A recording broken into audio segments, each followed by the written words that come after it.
Start the recording. So last time we went from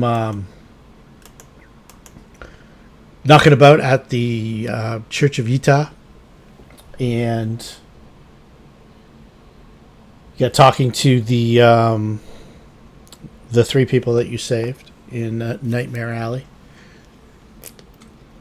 You decided to go out and check out the warehouse after a roundabout morning where you had lunch with Jagard Stanton. There was some talk about who was responsible for the massacre at the Reality Wrinkle. There was even a reward given to you and the offer of more should you find out what befell Frell Sarini. And just on the way home, as a aside, was let's go check out that warehouse, just to have a look and do a little case the place, find out what you're up against. And you managed to see some of the aether bleeding through the warehouse walls, and you decided good time to go in. So you went in. There was it looked like some sort of alchemical experiment going on. Maybe an experiment. Maybe they were processing some of the purple viscera from the bleed through that you later found inside the warehouse. There was numerous devolved ape-like creatures. You believe met the description of the Vormis that they seemed to be pulling through a rent in the warehouse wall that was kept open with two metallic spikes. The metal is like a hard light alloy that was not dissimilar to the medallion or the amulet that the Blessed One was wearing. So you Bakai pulled those out of the wall, and whatever they were doing, it seemed to counteract that, and almost like a rapidly healing wound. The space closed up, and a lot of the ether on the wall almost went from like a viscous, moist kind of tendril to almost like drying out and withering. A lot of the actual volume to it seemed to recede fairly quickly. Then you discovered a set of stairs, almost like a pull-down ladder in the ceiling. It was pretty evident in the room where the alchemical processes were taking place, which you put a stop to, by the way, to clear the fumes out. And then you all went upstairs. Upstairs into a little, almost like a closet of sorts, and then through the closet into a kitchen. And through the kitchen into a living room with a hearth. There's fire burning. There's candles burning on the table. You can see outside. There's no curtains pulled or anything like that. You can clearly see down into the alley below.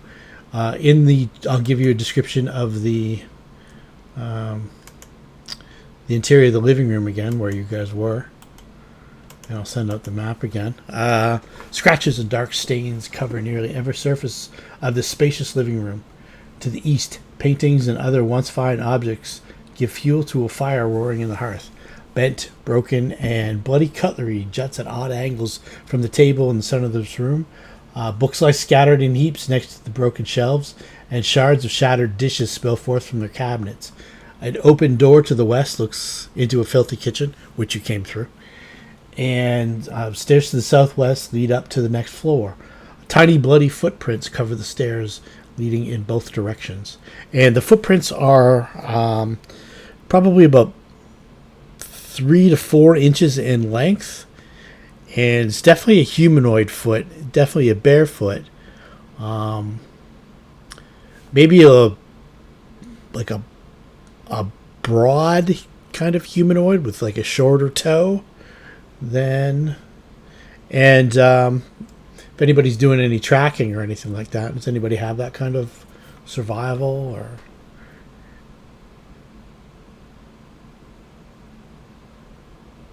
That's Just normal perception would be it. just normal perception. I doubt it'll be good enough because it's not tracking. Do we not have any trackers? Not yet. Next level. It's on the list. Avis might have some survival skills. Avis has an 8. Yeah. Okay, yeah. Uh, See if she makes the connection. By the way, Nas, how was your trip, man? how's your liver? Everybody survived. Excellent. I'm sure there's some stories behind that, but we won't get into it here. Well, well done, sir.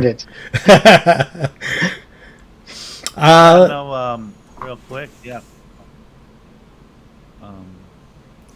I'll just put in the on Discord, and you guys can check it out yourselves. All right, excellent. Did you have a good time though? Yeah, Excellent. it was fun. Good stuff. All right, Avis.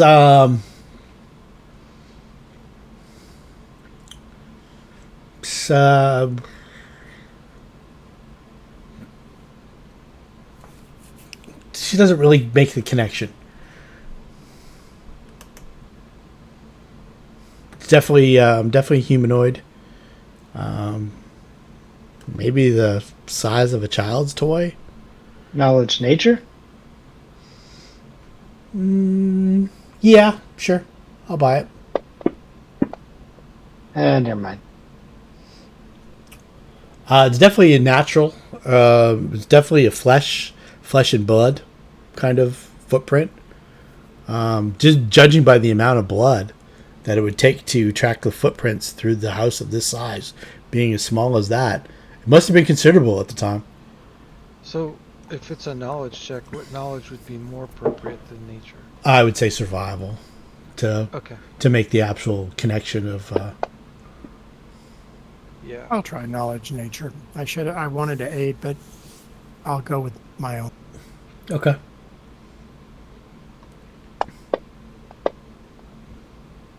Okay. There you go. Definitely, maybe kind of like a small ape, maybe. So simian of some form, whether Yeah, it doesn't seem to have the same kind of toe splay as. it's longer foot. Yeah, maybe a longer foot and a shorter toe. Yeah. Yeah, it doesn't look like a familiar or some sort, like a Quaset's footsteps, something like that. No, nothing demonic, nothing planar or anything like that. And then now that you think of it, Joe, those creatures downstairs were similarly appointed. They had similar kind of feet. But this one would have been maybe a sixth to a tenth of its size. So maybe a child or Maybe young. I don't know. Something. yeah.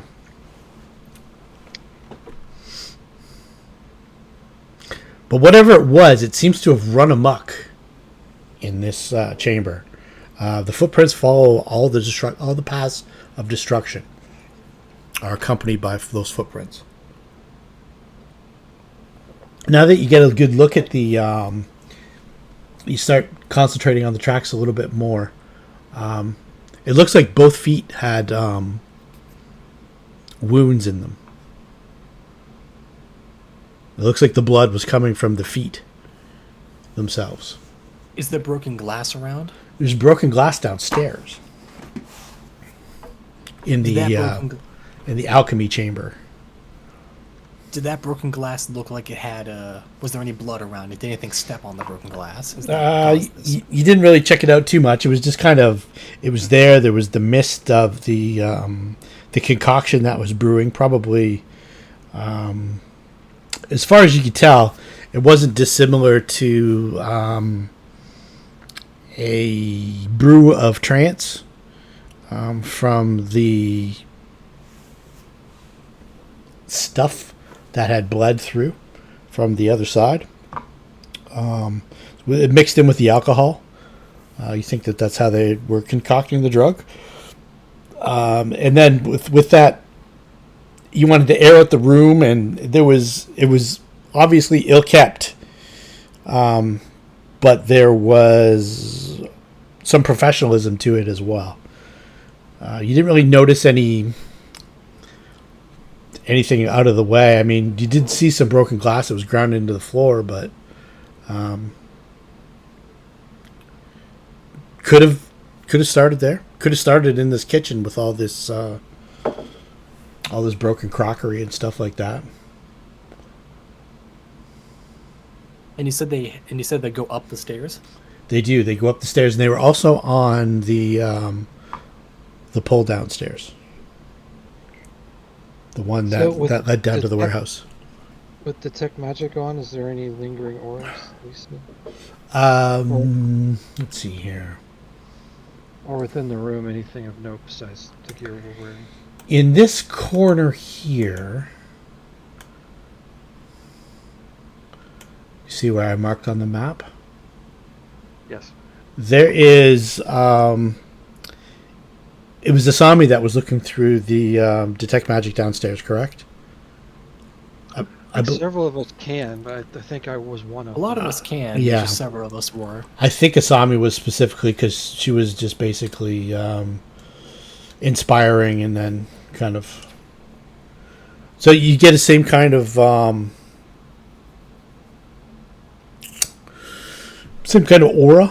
that it's kind of up in the ceiling, almost like a puddle on the ceiling. Where maybe there might be another area of bleed through up above in the next floor. That same kind of conjuration, kind of aura. Well, do we want to go upstairs? Yep. All right. Let's see here. What are you guys able to see? Did I turn off? I think I disabled the line of sight on this. So. I see everything where the characters are. Okay. Yep. So do I. Can you see the map below? Yeah. Where it says stairs down in the upper portion? Yep. Okay, cool. Yeah, just move yourself up the stairs. That's the next floor up. Yep, that's it.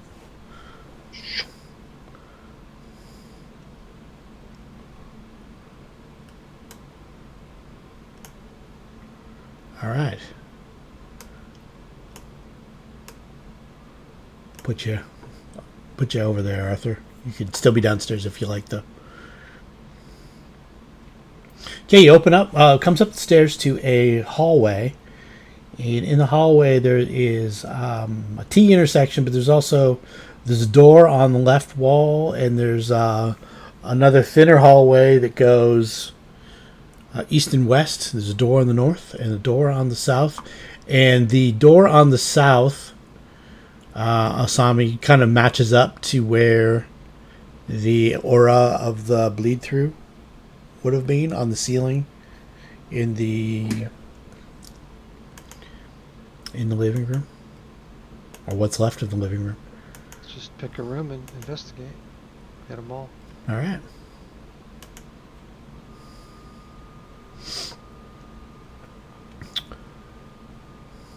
Which way does Bakai or Joe go? Or Luna, for that matter. Are we fanning out? Is that what we're doing? Is this a good idea? Yeah, I was about to say, do we really want to fan out after what happened downstairs? Well, we're pretty As much. the brittle bone sorcerer, I would like to stick with the group. I don't care. Let's visit a bedroom. Okay. About 6. So you're kind of talking in hushed voices. Which way do you want to visit? Message, yeah. We'll whisper through message. Okay. And you can hear a voice come from the door. Beyond the door, it says, Does somebody want to open the door and have me go in first? no, there's a voice that's going to say something to you because they know you're here. Okay. And he says, if your assassins from the Brotherhood of the Spider come to finish me off, then be warned. It might not be so easy. Arthur's going to inform the rest of the party. This might be basically through message. Arthur's going to inform the rest of the party. Considering the fact that we do not have a lot of information on the Brother of the Spiders, we should probably not instantly kill this one. We should question him. What do we know about somebody in this group has been jonesing for the spiders, right? But we don't know where they are specifically. There is a non-zero chance, not a high chance, that this one might know something useful. I don't think we need to kill anybody. I'm simply informing everyone before we just go in and make this place bloodier than it is. All right, We're not we'll all look at Naz. Yeah. I know some of us have the tendency to do that. Avis looks crestfallen. I think they're talking to us, she says to Luna. The guy will go, don't know what you're talking about. We're just, this is the house we killed the people in, right? The warehouse down below. Yeah, that was the warehouse down below. Yeah. But they were attached. And this is a separate unit, though. We Yes. saw the light on. Yeah. Okay. And a separate set of stairs leading up to it and stuff like that. Bakai will say, we were just doing pest control down in the warehouse. Want to make sure everybody's okay up here. So you are with the Brotherhood of the Spider, then? No, don't know what spider you're talking about. You don't? No. If you're here for the book is gone, as is the key. They've been gone for about 10 days now, perhaps a fortnight. I don't recall. What book? The Paginarum Lethargica. What is that? Do we know it? I don't think so. Do we know what it translates to? Lethargic or sleep or something? Anybody have like linguistics in this? Or maybe even Zed? Usually do. Yeah. In a few of these books, Nope. you've been coming across good old-fashioned Latin. And it seems to be a language that's in play in this world. Despite them not having any connection to Rome or Right. anything like that. Perhaps through gates, various gates, or... but there's been tomes that have been written in that language. And that sounds kind of like a phrase from that language. Guy's like, can I come in? Yes, come in if you wish. She pokes her head in slowly. It's the one down below. So I'll give you a description to that room if you want to have a quick peek in there. Okay. So up, you can just open the door and look in. This large bedroom is full of upturned furniture and decorations knocked from the shelves and the walls. Every painting has been smashed from its frame and torn to pieces. Sitting on the otherwise undisturbed master bed is a single journal. So there doesn't seem to be any threats in there. And then you open the next room.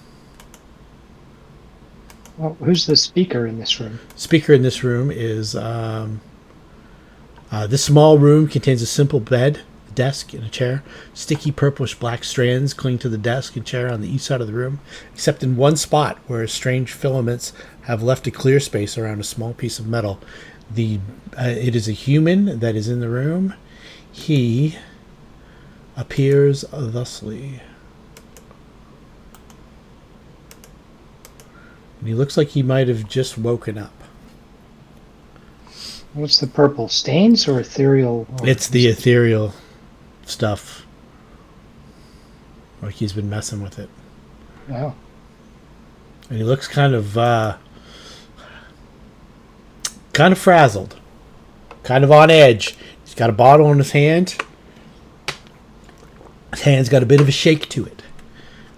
We sense motive. Is he using this stuff? Yeah, you can sense motive.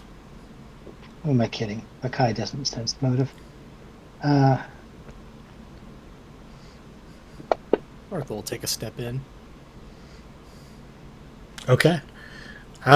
You can tell he's nervous. He thinks that you're here to kill him. He looks at Arthur. You want to figure out what's wrong with this guy? What are you doing in my home, then, if you're not Brotherhood of the Spider assassins? Looking at this guy, does he look like another one of the Shathakwa cultists? Can I identify any iconography around, anything that'll give me that information? No, you did read in the book with the Ex Oblivione about the chemist who was capable of turning this stuff into trance. Could be him.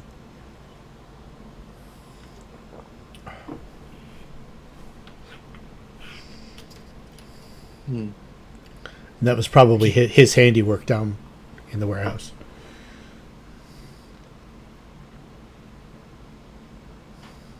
We came to wouldn't check be- up on you after what happened at the reality wrinkle.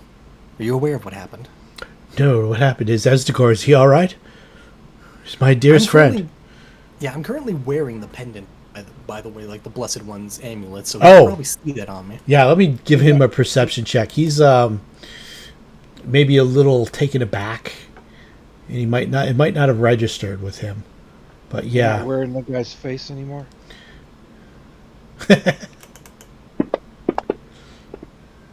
Okay, yeah, that's where did you get that from? He points to your amulet. You didn't hear. It was a complete massacre there. By the time we got there, no one was around to there's no one left alive. So Ezdagor's dead? Unfortunately, yes. I told him it would come to this. I told him not to meddle in his affairs. I told him not to go into that realm. He wouldn't listen. Now he's dead. You mentioned the Brotherhood of the Spider. You expected them to be assassinating you? Well, they came for the book and the key, the silver key. They took it, and when I went to deliver my last batch to the Rook's Roost, Snan told me that he wouldn't be needing it anymore. That he was now firmly in the employ of the Brotherhood. You are rivals of sort, but we didn't really care what they did or they didn't do. We had our business was our own. We had did not wish them ill, but there's something beyond this. And he points to the purple ooze that's kind of coming out of the wall. And now that you kind of look, there's 2 more pegs in the wall there. About 6 inches apart, and it's bleeding down into the floor. And then on the floor, it's just one plain silver smearduck that it kind of runs up to, and as it gets close to, it kind of retreats from. It's a strange sight. It's almost like the silver is repelling it. Can we confirm it with the silver dagger held to the material? Absolutely. As you put the silver to it, it kind of retreats, almost as if it has some sort of sentience. Yeah, I think we need to pop those things out of the wall. He says, careful what you do. There's a creature lurking in there. I will send it back. And he picks up the silver piece, and he kind of flips it through the little scar into the scar, and whatever was back there kind of hisses and disappears. Why are you experimenting with this stuff? You've not been beyond. It's a whole new world back there. Your everyday life, your common humdrum, run-of-the-mill, day in, day out, doesn't exist over there. It's just whimsy and terror. It's quite remarkable. I just wish to learn more about it. I wasn't a great voyager like Ezdagor was. Ezdagor was the brave one. He was the one who could tear open the fabric and step between. He made many journeys. What do we know about Ezdagor? From what you can tell, he points to the medallion and he says, or the amulet, and he says, Ezdagor pulled that from the realm beyond. It was Ezdagor's greatest possession, most prized. He said that there was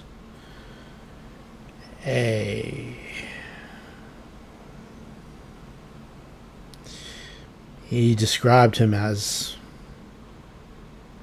a wizard, but he used another term. A chronomancer of great power beyond that he had made and a friendship. He had built a friendship with somebody who traveled through time and space, was living in two different dimensions at once.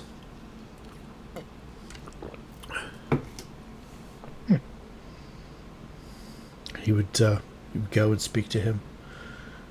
That's where he learned all his magic from. Did he tell you anything more specific about this chronomancer? You just called him the human. The human? The human.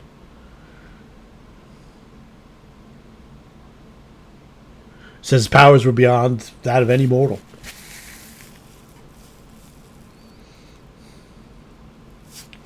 That he did not age, did not die, did not hurt, did not sleep, did not rest. It was just all knowledge. You could see everything all the time. And how do you get there? Because that rip there doesn't look big enough to jump through. Oh, it's not. It's not. I could have pulled the creature through had you assaulted me. I'm glad you didn't. But, so you just opened it now to get some protection? No, Ezdagor opened it the day after the theft of the tome. Where is Ezdagor now? Ezdagor was the Blessed One. Oh, the guy we killed. Yeah. I mean, I did say that. Yeah. We told him that there was a massacre there, so he's aware he's dead. Yeah, he's aware he's dead. So he thinks, anyway. Okay. Well, I was interested until we figured out the guy went mad. Okay. So you can see also now that you're kind of all gathered around and talking to this guy, and he's a little less jittery, and he's taken the vial that he was kind of shaking up, and he's put it back in his belt pouch. You can see now little footprints on the floor, and they lean towards those two pegs on the wall with the little slot. I don't know if you guys take the pegs out of the wall to close the. Yeah. Okay. Yeah, they led kind of into the aether. He says, "Yes, those creatures downstairs. I could hear the fray. They're all gone. They are. It's probably for the best. Ezdagor wanted to release them into the city to get his revenge on the Brotherhood of the Spider, but I counseled restraint, and we had the Piper keep them soothed." Did he know where the spider were? I do not know where the spiders specifically are. I know that Asnan Sharuk now works for them at Rook's Roost. Are you familiar with that hovel? That den of iniquity? Out of character, have we been to Rook's Roost? Because we've heard about it a lot. I think you might have seen it from the outside. It's on the other side of the Gallow Fields. Yeah, I don't know if we've ever been in. Yeah, I think you've just heard about it. It's kind of like an old school opium den, but the opium is trance. From what this guy's telling you, the trance is maybe no longer on the menu so much. And who did he say was a member of the Spider over in Rook's Roost? What was the name? Asnan Sharuk is the owner of Rook's Roost. Asnan Sharuk? Is it Asnan Sharuk? Is that what you said? That's it, yeah. Oh, there we go. Asnan Sharuk. You can't have Bob and Chris and No. you know. Jerry over at the Quickie Stop. He says, my name is Geillion. Arthur, a pleasure to meet you. It's good to meet you. Sorry, my house is in such disarray. One of the Vormis meddled with a couple of my concoctions at the same time and shrunk down to the size of a doll, but retained its massive strength and had tore through my home before I lured it back into the rift.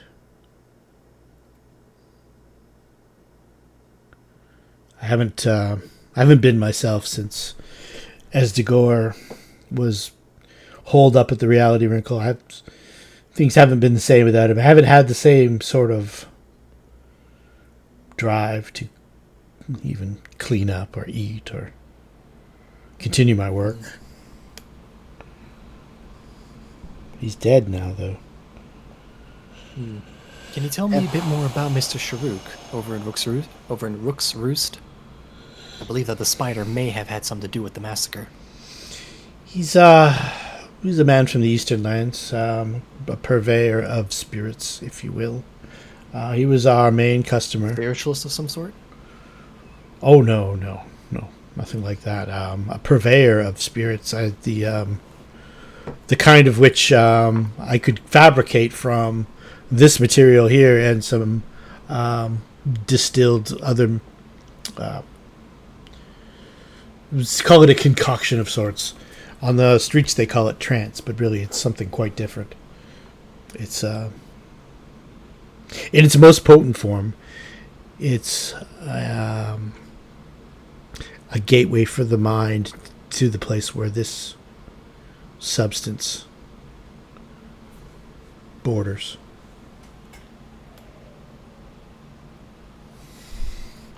In its distilled form, it allows one to control the journey that the mind takes to such a place. Tell me about your dreams, Arthur. Arthur kind of smiles at that. I don't mean to intrude upon you very much. I'll keep those to myself for the moment. And well, you should. In the next room is Ezdagor's journal, if you wish to learn about his voyages. Excellent. I'm already walking in the room. Okay, yeah, that's just the room with the bed and the it's in disarray, but on the bed there's just a simple journal. I'll sit down and start reading it. See if it is matching to the research I've been looking into. I think at the beginning it starts off with just kind of like a bizarre esoteric story that goes something along these lines. My memories are very confused. There is even much doubt as to where they begin, for at times I feel appalling vistas of years stretching behind me, while at other times it seems as if the present moment were an isolated point in a grey, formless infinity. I am not even certain how I am communicating this message. While I know I am speaking, I have a vague impression that some strange and perhaps terrible mediation will be needed to bear what I say to the points where I wish to be heard. My identity, too, is bewilderingly cloudy. I seem to have suffered a great shock, perhaps from some utterly monstrous outgrowth of my cycles of unique, incredible experience. These cycles of experience, of course, all stem from that worm-riddled book. I remember when I found it in a dimly lighted place near the black, oily river where the mists always swirl. That place was very old, and the ceiling-high shelves full of rotting volumes reached back endlessly through windowless inner rooms and alcoves. There were, besides, great formless heaps of books on the floor and in crude bins, and it was in one of these heaps that I found the thing. I never learned its title, for the early pages were missing, but it fell open toward the end and gave me a glimpse of something which set my senses reeling. There was a formula, a sort of list of things to say and do, which I recognized as something black and forbidden, something which I had read of before in furtive paragraphs of mixed abhorrence and fascination, penned by those strange ancient delvers into the universe's guarded secrets, whose decaying texts I loved to absorb. It was a key, a guide to certain gateways and transitions of which mystics have dreamed and whispered since the race was young, and which led to freedoms and discoveries beyond the 3 dimensions and realms of life and matter that we know. Not for centuries had any man recalled its vital substance or known where to find it, but this book was very old indeed. No printing press, but the hand of some half-crazed monk had traced these ominous Latin phrases in uncials of awesome antiquity. I remember how the old man leered and tittered and made a curious sign with his hand when I bore it away. He had refused to take pay for it, and only long afterward did I guess why. As I hurried home through those narrow, winding, mist-choked waterfront streets, I had a frightful impression of being stealthily followed by softly padding feet. The centuried, tottering houses on both sides seemed alive with a fresh and morbid malignity, as if some hitherto closed channel of evil understanding had abruptly been opened. I felt that those walls and overhanging gables of mildewed brick and fungus plaster and timber, with fishy, eye-like diamond-paned windows that leered, could hardly desist from advancing and crushing me. Yet I had read only the least fragment of that blasphemous rune before closing the book and bringing it away. I remember how I read the book at last, white-faced and locked in the attic room that I had long devoted to strange searchings. The great house was very still, for I had not gone up till after midnight. I think I had a family then, though the details are very uncertain, and I know there were many servants. Just what the year was, I cannot say, for since then I have known many ages and dimensions, and have had all my notions of time dissolved and refashioned. It was by the light of candles that I read. I recall the relentless dripping of the wax, and there were chimes that came every now and then from distant belfries. I seemed to keep track of those chimes with a peculiar intentness, as if I feared to hear some very remote intruding note among them. Then came the first scratching and fumbling at the dormer window that looked out high above the other roofs of the city. It came as I droned aloud the 9th verse of that primal lay, and I knew amidst my shudders what it meant. For he who passes the gateways always wins a shadow, and never again can he be alone. I had evoked, and the book was indeed all I had suspected. That night I passed the gateway to a vortex of twisted time and vision, and when morning found me in the attic room, I saw in the walls and shelves and fittings that which I had never seen before. Nor could I ever after see the world as I had known it. Mixed with the present scene was always a little of the past and a little of the future, and every once familiar object loomed alien in the new perspective brought by my widened sight. From then on I walked in a fantastic dream of unknown and half-known shapes, and with each new gateway crossed, the less plainly could I recognize the things of the narrow sphere to which I had so long been bound. What I saw about me none else saw, and I grew doubly silent and aloof, lest I be thought mad. Dogs had a fear of me, for they felt the outside shadow which never left my side. But still I read more, in hidden, forgotten books and scrolls to which my new vision led me, and pushed through fresh gateways of space and being and life patterns toward the core of the unknown cosmos. I remember the night I made the 5 concentric circles of fire on the floor, and stood in the innermost one, chanting that monstrous litany the messenger from Tartary had brought. The walls melted away, and I was swept by a black wind through gulfs of fathomless gray, with the needle-like pinnacles of unknown mountains miles below me. After a while, there was utter blackness, and then the light of myriad stars forming strange alien constellations. Finally, I saw a green-litten plain far below me, and discerned on it the twisted towers of a city built in no fashion I had ever known, or read of, or dreamed of. As I floated closer to that city, I saw a great square building of stone in an open space, and felt a hideous fear clutching at me. I screamed and struggled, and after a blankness was again in my attic room, sprawled flat over the 5 phosphorescent circles on the floor. In that night's wandering, there was no more of strangeness than in many a former night's wandering, but there was more of terror, because I knew I was closer to those outside gulfs and worlds than I had ever been before. Thereafter, I was more cautious with my incantations, for I had no wish to be cut off from my body and from the earth in unknown abysses, whence I could never return.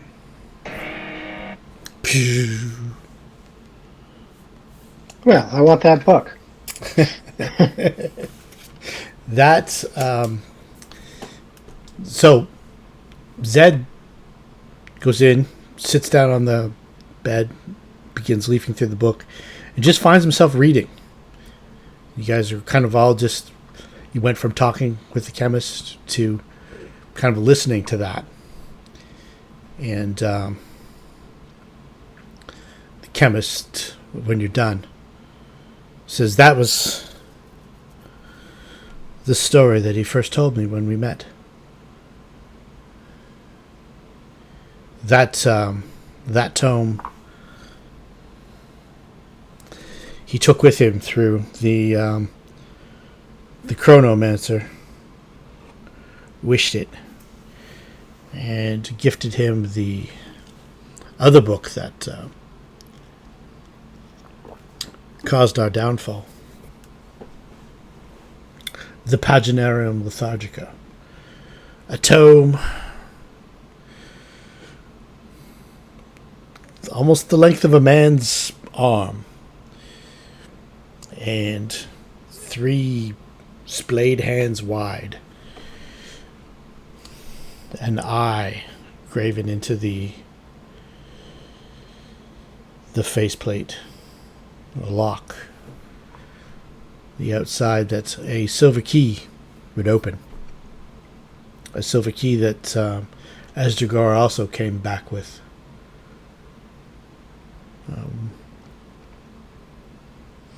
There was a time when we were allied with a man by the name of Veltargo.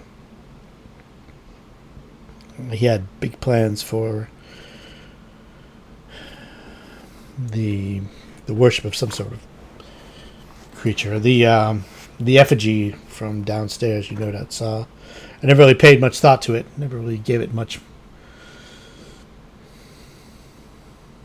I never really gave it much credence. Did he relate those plans to you? Veltargo? Oh, he spoke about it nonstop. We haven't seen Veltargo in, well, almost a season now. Do you think the spider might have gotten him?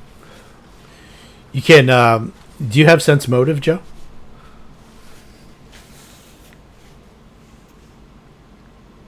Just a moment. No, I don't have any ranks in it. Okay. Class skill, but I don't have any ranks. Alrighty. Perhaps the spider. Perhaps something else. Perhaps other minions of this entity, this creature. Just called it a god, an old one. The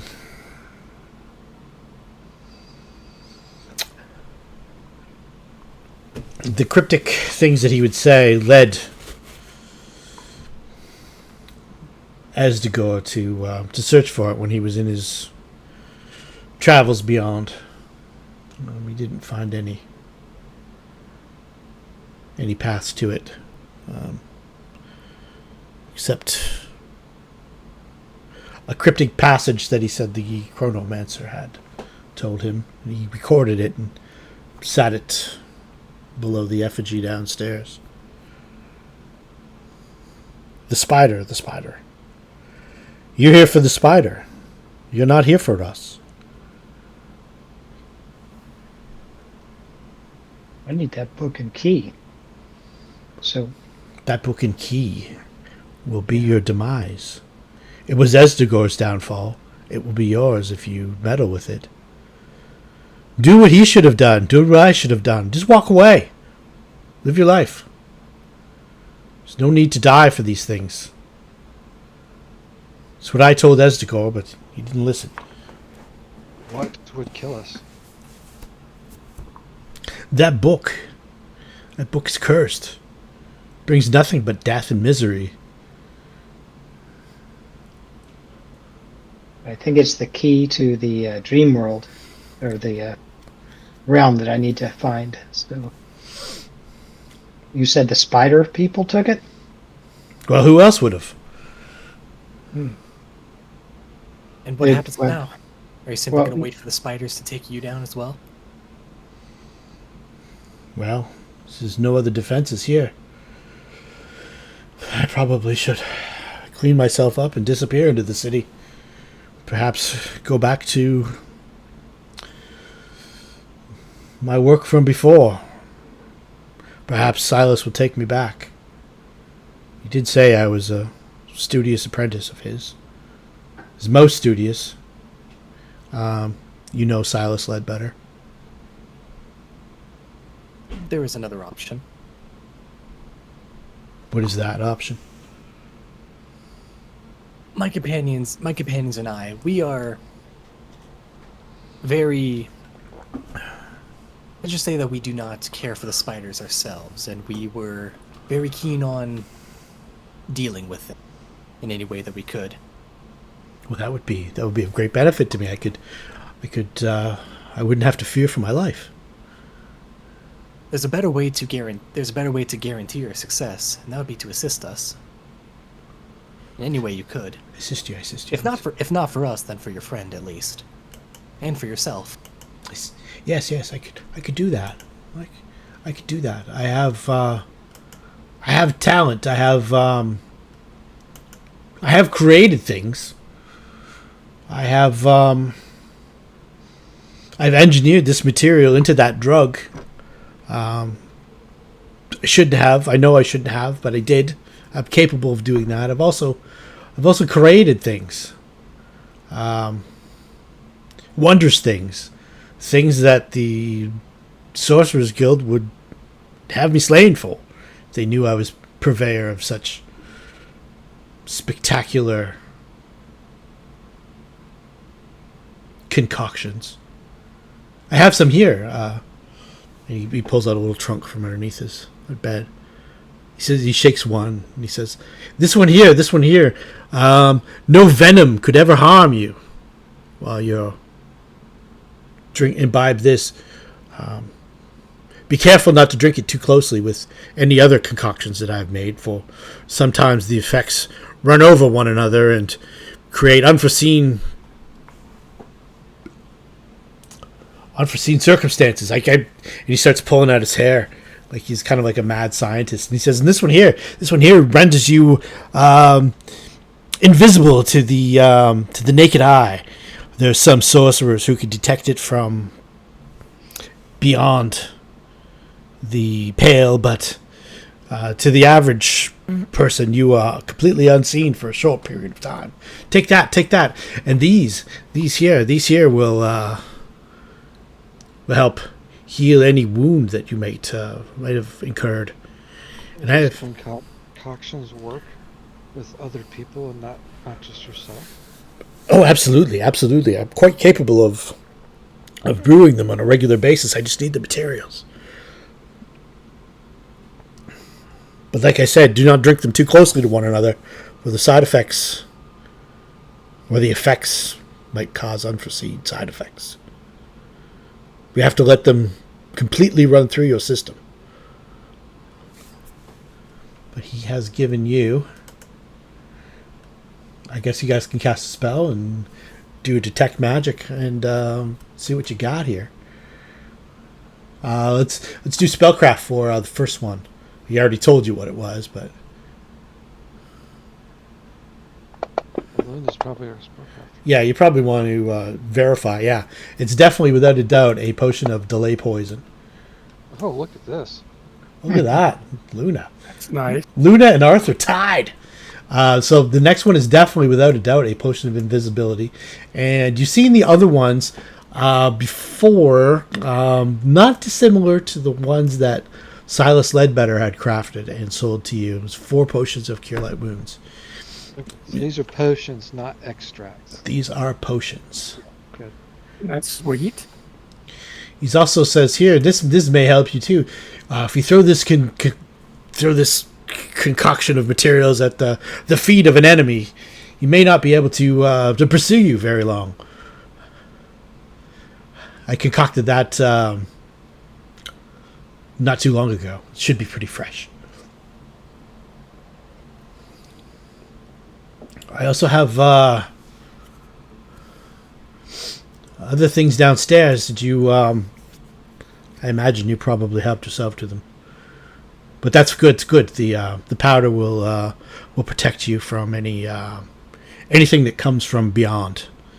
Just lay it out in a circle around yourselves, or up against some sort of barrier that the creature cannot cross, and protect you.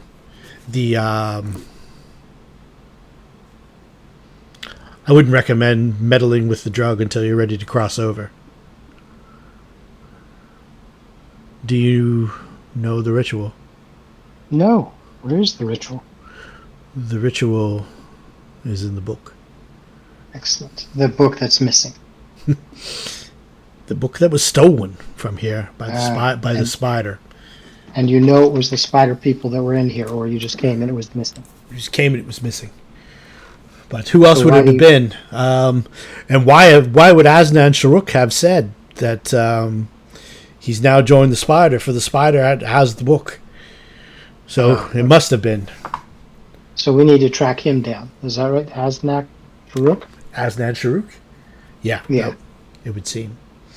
All right. He's pretty easy to find. You guys have seen the Rook's Roost from the outside. It's across the Gallow Fields. I'll pull up the Gallow Fields map for you, just to give you a visual.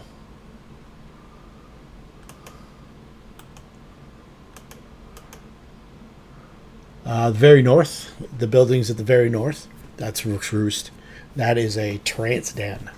The first floor, there's a couple rather standard-looking businesses and stuff like that.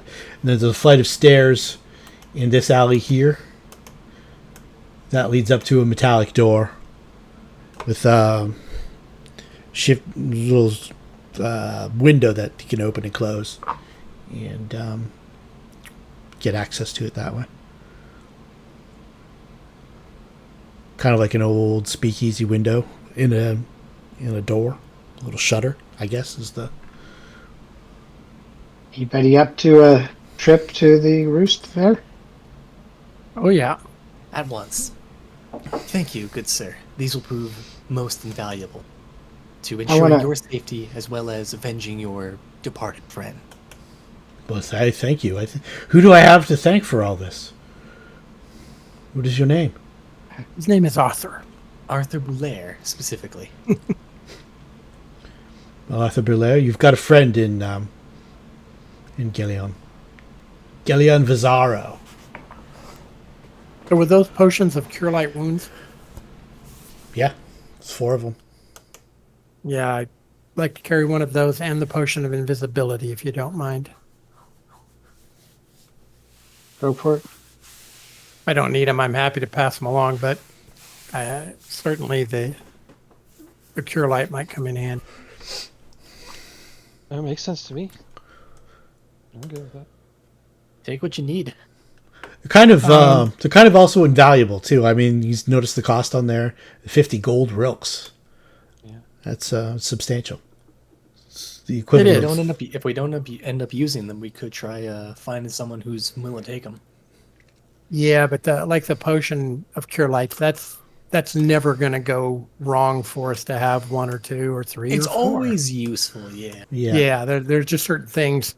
Yeah, you could probably sell it, but at the same time, you sell it. They're and also then they're also can't heal with gold. just inexpensive enough to not feel bad about drinking them. Yeah, exactly. And there's also that little warning from the chemist: don't drink them too quick together. Yeah, there might be side effects. Potion Miscibility. Yeah. What time of day is it? You're probably mid-afternoon today. You went out this morning. You met up with Jagard Stanton. He met you for lunch after you did some little investigating yourself. And then on the way back, this was just a casing of the joint that spilled into the adventure. Do we need to list the potion of cure light wounds in a separate row? Because a normal one may not have the benefit, the side effect. No, this is fine. Okay. Alright. What does the party think about going back, grabbing an evening meal, waiting for, I would say, at least a couple hours after dark, or we could go back, do the same thing, and then sleep and get up early when the watch is more likely to be less attentive. You mean for Rook's Roost? Just, because we can walk in, I agree, but at the same time, the lower we keep our visibility around town, the better off, I think. But I'm the rogue. I'm going to think that. Yeah, you're the Whisperfoot here, so. Be seen somewhere else, and therefore anyone eyes that are upon us may not catch us acting. Exactly. That's what I mean. Go have a nice meal. And maybe sleep for a few hours. Casters who are unregistered, so may not be a bad idea to have fewer eyes on us.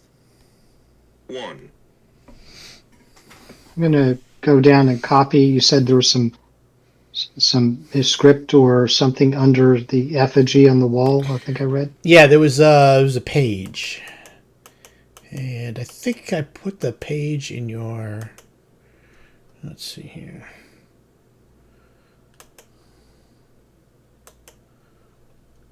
Let's see.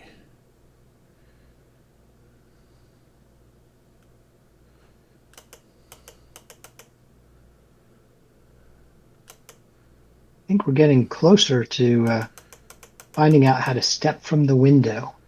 I use air quotes.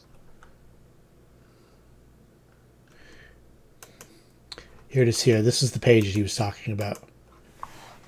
You must win to that secret cave in the bowels of Vormithadreth, beyond the dens, wherein abides the eldermost eons, the god of Shethakwa. You shall know Shethakwa by his great girth and his bat-like furriness, and the look of sleepy black toad which he has eternally. He will rise not from his place, even in the ravening of hunger, but will wait in the divine slothfulness for sacrifice. Now, the chemist, Geillion, has told you that this is what the chronomancer had told Ezdagor, the Blessed One, and that he came back and he was pretty fervent about recording this. Can you throw the city map up again? Absolutely. City map is right here. There we are. And you guys are up at the top where the little circle is. Let me ping it. My tiny little pings. I don't know if you can see. Yeah, you can't see that unless you're really zoomed in. So I got 5-foot squares everywhere. The corner are actually the just between Carter and Cheap Street, north of Hazy Street. There's a little circle on there. That's where you guys are right now. And the place we're going to, the rest? The is right... I don't know about the place you're going to rest, but the Rook's Roost is right in here. Where is it? Why can't I get an arrow here? There we go. Rook's Roost is right in there. Okay. Yeah, that's exactly what I want. Yeah, that's the neighborhood that I popped up with that map there. No, on the far side of that, on the south side, is a place called the Swan Row Courthouse. And beyond that, that's the Nightmare Alley where, I don't know if these guys have told you, but A lot of scary shit's happening in that alleyway. You don't know it as Nightmare Alley. You know it as Beggar's Alley. Beyond that, there's an open field, and the Swan Row Courthouse has been closed down for about 10 years, been abandoned. And there was a gallows in that field where they would carry out executions. But since the courthouse closed down, the gallows has been torn down. There's a little creek that runs through that area.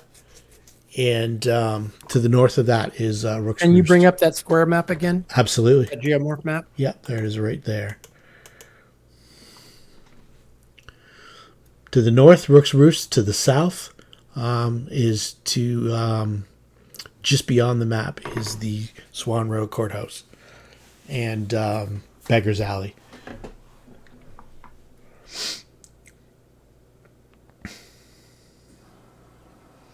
When you stayed overnight at the Church of Utah, I don't know if these guys told you the story about where these three people came from.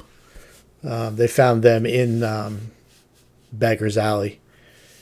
I think I watched a video on that, actually. Okay. That was the one where Stanton was questioning people, trying to get to the bottom of Frell Sarini's murder. And they helped those people get away from his prying questions. They also returned and saved the other third of them from being torn apart from spiders from the inside. He turned into a little gateway of sorts. And the building where we are interested in is the one that the one to the north. The creek runs underneath it, going south? Yeah. Okay. Yeah. That whole complex of buildings is like a mishmash of different businesses and that kind of stuff. It's about 3-4 stories tall. Yeah, that was my next question. Thank you. The entrance to Rook's Roost. It's probably a place that you may have even seen or even visited. All it takes is you can shoot me a knowledge local if you want. Joe? Ooh, I can do that. Okay, yeah, and even Asami. Anybody who spent any amount of time in this area, which is most of you spend a little bit of time here. Can I take 10? Sure. 21? 21. Okay, that's enough to know that it's 5 bronze eagles to enter into Rook's Roost. And from there, you get a comfortable place to lay down and do some trance, which is the equivalent. This is the realm or the Lankhmar equivalent of like opium. Do we have enough familiarity with trance to fake it? We have trance on us. I have 10 doses, I think. 10, yeah, but 10 what I'm pure saying doses. is we go Yeah, there we do. and palm it and then Yeah. look like we're tranced out. We experience the effects. Half of our group has been affected by trance. Okay. Yeah, you've seen it in action. It probably affects everybody differently, so it'd probably require some sort of bluff check. Or sleight of hand. Or sleight of hand. Yeah, sleight of hand to actually make it look like you're imbibing.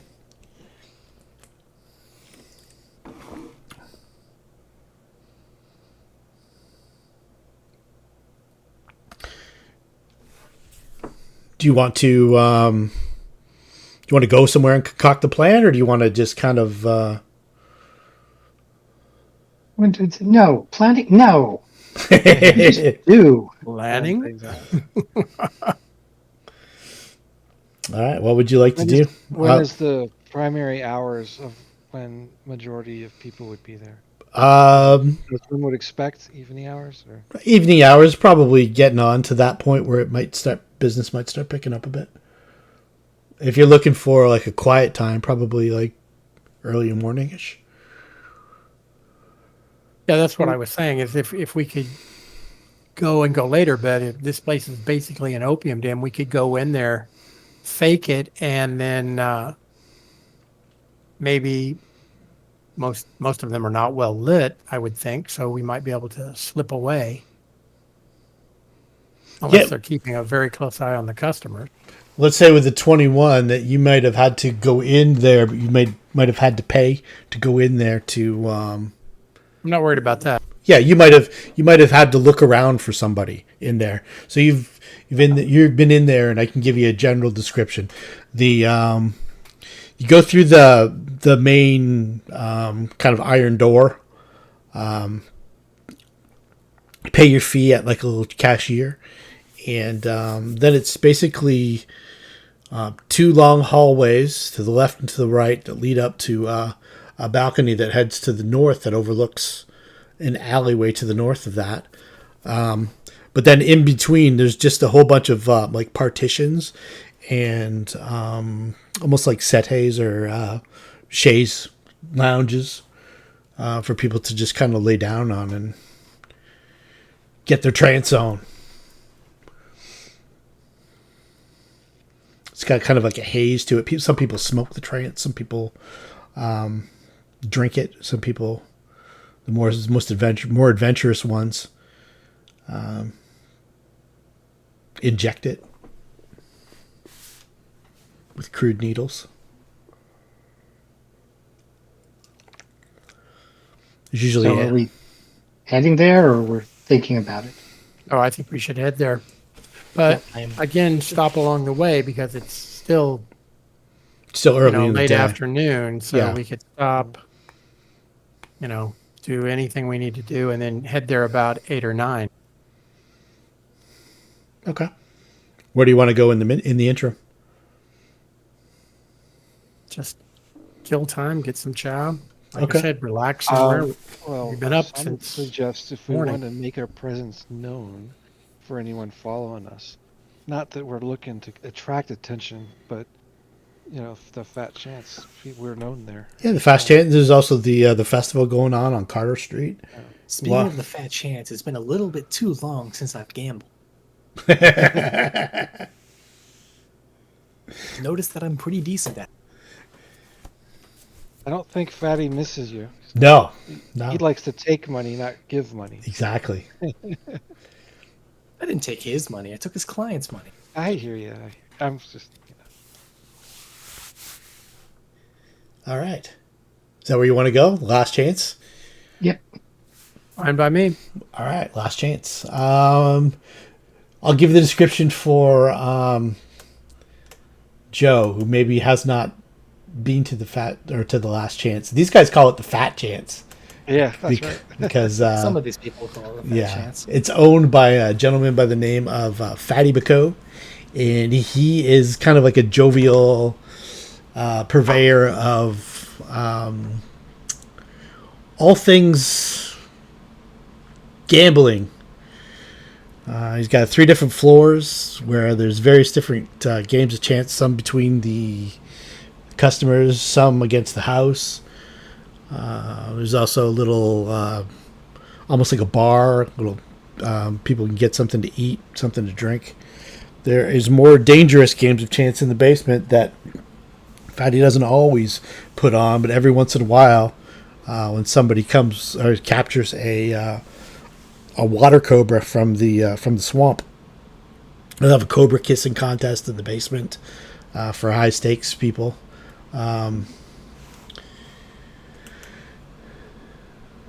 Let's see, anything else that I'm supposed to? It's 5. The building's kind of as you're walking towards it. You noticed it on Carter Street numerous times. It's got a big sign above the second floor door. It says "Last Chance," and set of stairs leading up to it from Carter Street. And you go. You notice that the building itself, it's got like a little crooked lean to it. The whole house itself is a little crooked. Nothing. It's one of the most famous gambling houses in the Tenderloin. And these guys seem to be pretty well known there. When you get into the main gambling room, the place is packed. There's a festival going on outside on Carter Street. It has been going on for the last, I would say, probably about a week now, guys? Let's see. We are, the 4th. Today is the 5th. Yeah, close to about a week. It's kind of like a spring, almost like a beer fest sort of thing. It's got a kind of a kind of a Mardi Gras sort of atmosphere. It's going to last about another couple weeks. The it's almost like a planting fest. The coming Is of it exclusively on Carter Street, or does this party break out all over town? it's basically on Carter Street. It runs from Okay. the Street of the Gods all the way down to the parks. That's what I wanted to know. Yeah, all the way down past Damp Street, and then into the Festival District a little bit. Kind of spills out all the way down to Festival Street.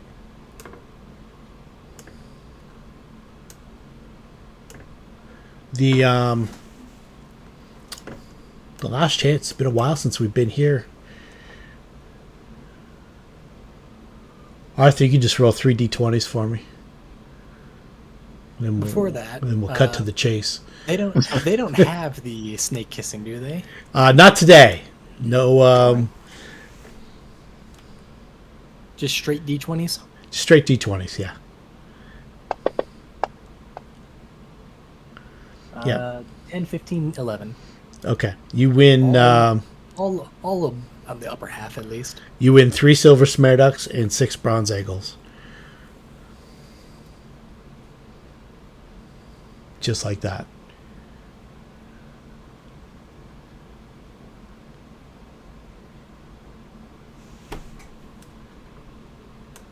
Well, that paid for entry. Yeah, it would actually. Wow, is there room to That's do a wrong. little Yeah. performance now that there's an audience? Well, it's about time you showed up to work. Yes. Um, Fatty kind of gives Zed the eye, like, I know you've quit. You don't have to tell me. I'm making money other ways. Yeah. Yeah, a heads up would have been nice. All right. she's gonna do a comedy routine that centers around the hilariousness of Yeah. the festival and funny situations that come up. All right. Making light of things. That's a shitty roll. A little bit downward. Yeah, you're kind of getting in the way of the gambling, but people don't hate it. It's with a plus 21's 8. a good roll, but the Yeah. roll on the die sucked. with the 21, I mean, it's hard. People are you're not lauded as a master for this one. Right. It's a tough room. People are trying to gamble.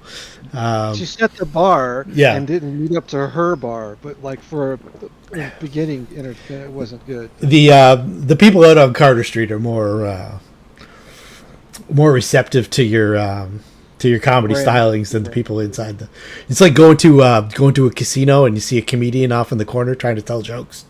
Well, everyone's just gambling. Everyone's just at slot machines He into your tells heads. jokes about the evils of gambling. Wrong ideas. Whenever you talk to a professional comedian, they always hate having to play casinos,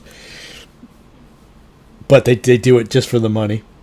So you make 2 silver smarducks and 1 bronze eagle. Right. I think that has to go towards her room, though. Yeah. Maybe have you not paid rent in a bit? You know what? I think we did that for a year.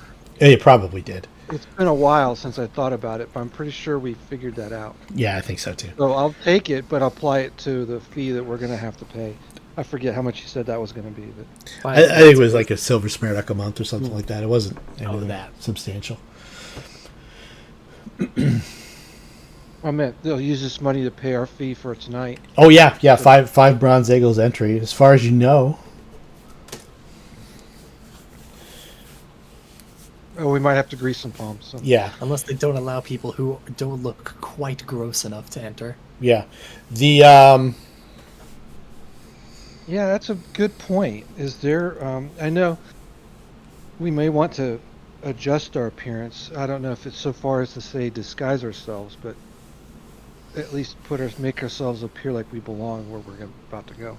Okay, you could also go down to more rough and tumble bar and have some suds and make it look like you're having a day out.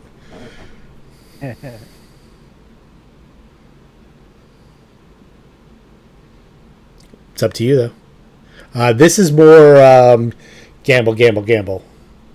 Then party, party, party. And with Arthur's aura and Asami's bad jokes, Fatty's kind of giving you the eye, like, what are you doing here, kid? You're killing me. Yeah.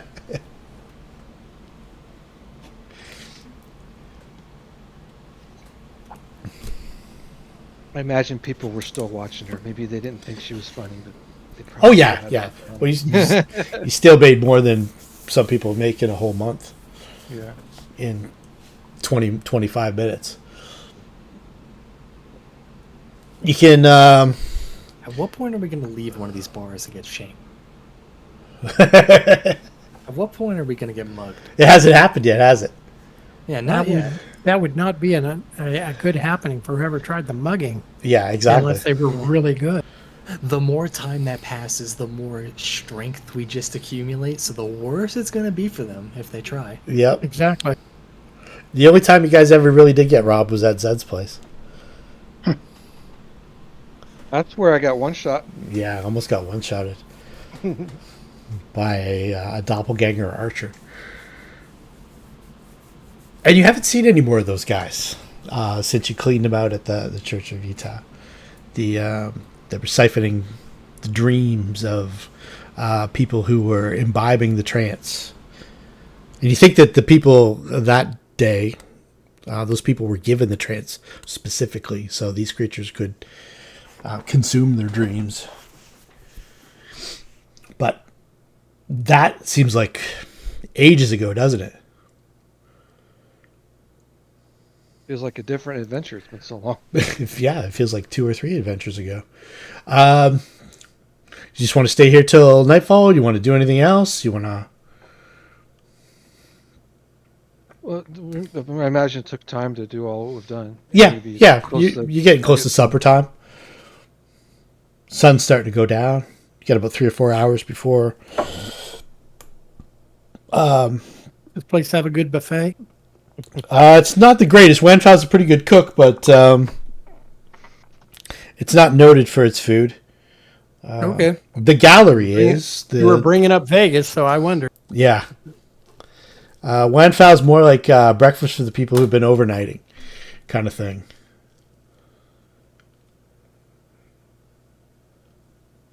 So it's more of a cafe then. Yeah, it's more of a just, there's food here just to keep people gambling. Keep them from having to go someplace else.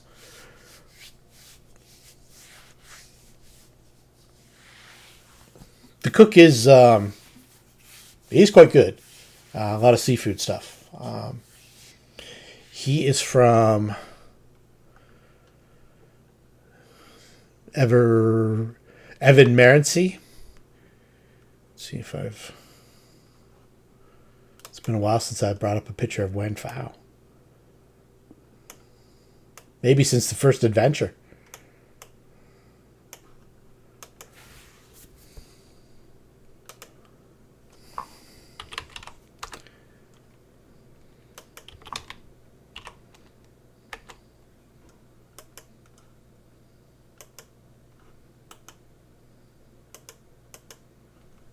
There he is there, in all his glory.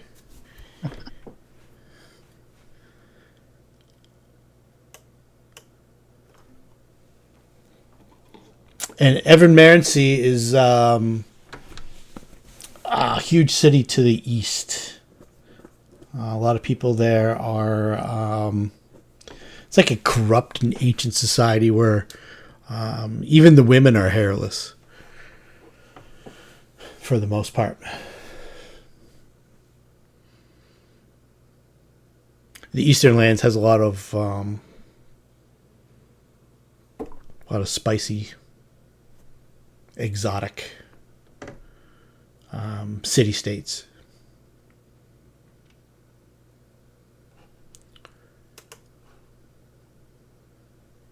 There's a map of Nawan, if I didn't bring it up for anybody. And to the south and far east is the Empire of Evan Merency. south of the great city of Horberixon and east of Tessilinet. These places are just kind of, unless you've actually lived there or come from there, and Joe, you probably come from an area even further east than that. These places are just names. You just know the vaguest thing about them. It's not like you can pick up a book and go learn about this or that. When I was doing the backstory, I think I looked at the Poison Desert. Mm-hmm.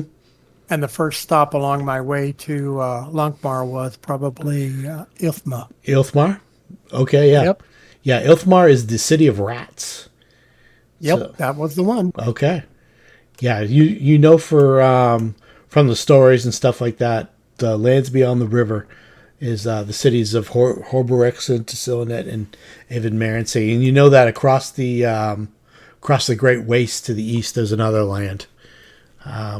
Some people call it Hyperborea, and some people call it Zothique. Not many. There's not much interchange between the two. It's kind of like Rome and China until like the 12 and 1300s. They knew that each other existed, but there's such a vast stretch in between that there's not a lot of congress between the two. And that's where some of these stories that you're hearing, some of these places, these far off places, that's where they are, beyond the east. In a couple of your stories, I think you've heard of a place called Comorium. It was a city beyond the Great Waste. You know it exists, or you've heard it exists. It's almost like a legend.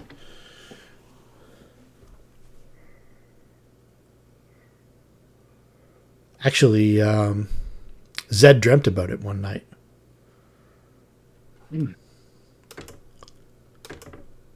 I think we need to be getting to the other place. Is it late? It can be as late as you want. It's that time of night. It's that time of night. Rook's Roost.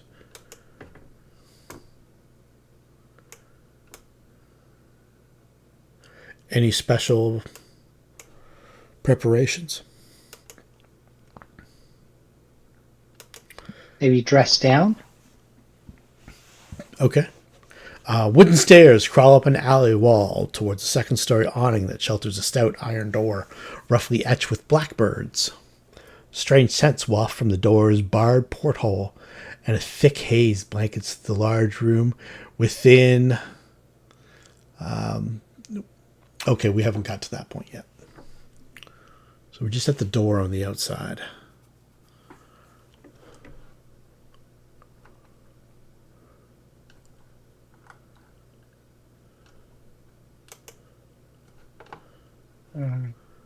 Which map we're looking at? No map for now. I can put you at the door if you want. Let's see here.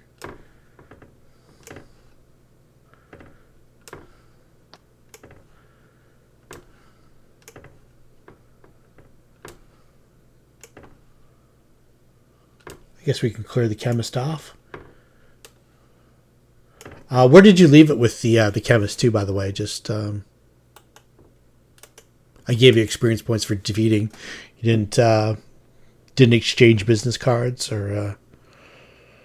No, we might check in on him or share with our I thought we did say we were going to check in on him. I thought we said something about that, and he was like, "Come back if you need my help." Okay, cool. I could be mistaken, but that was what I thought. Yeah, that was your. Okay, that's good. I wasn't. I was probably knee deep in my story. We'll see if we need to gaslight him anymore when we speak with him next. Gaslighting the NPCs. Okay, see, I'm assuming you're going to knock on the door? Yeah. Okay. Window opens. Pair of eyes. Man looks out.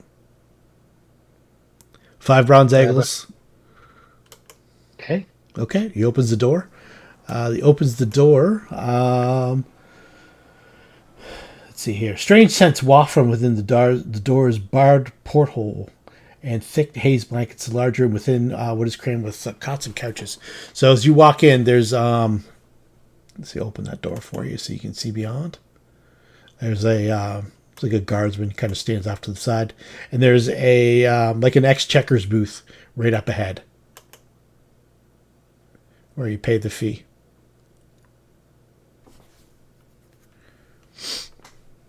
Okay, pay it. Okay, everybody. Trance be inhaled or sniffed? Yeah, both. It can be be inhaled. It can be sniffed. It can be smoked. It can be. You said it was a broad spectrum drug, so Yeah, it can be drunk, and it can be injected in its various different forms. So you get up to the booth, which is I'll move Avis up to there. Did I even put her on here? I don't think I did. Yeah, let's put Avis. I'll run Avis in the meantime. She's the first to the booth, and she kind of looks out of place unless someone wants to jump in and take over. She. Oh, I'm sorry. That's why I haven't sent it out to anybody. Okay. Oh, this looks a little more extravagant than I thought. Nope. Nice rich carpet. Yeah, it's got a very red look to it. What the? Oh, I have the wrong tool on. The let me. Oh yeah, I've got to unlock your tokens. Yeah, and there's a bunch of like crow motifs everywhere. Like the Rook is another name for a crow or a raven.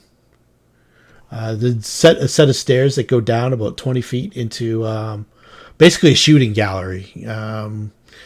You can see various people as you're kind of walking past there, Arthur. They're kind of laid out on couches. There's not too many people in here tonight.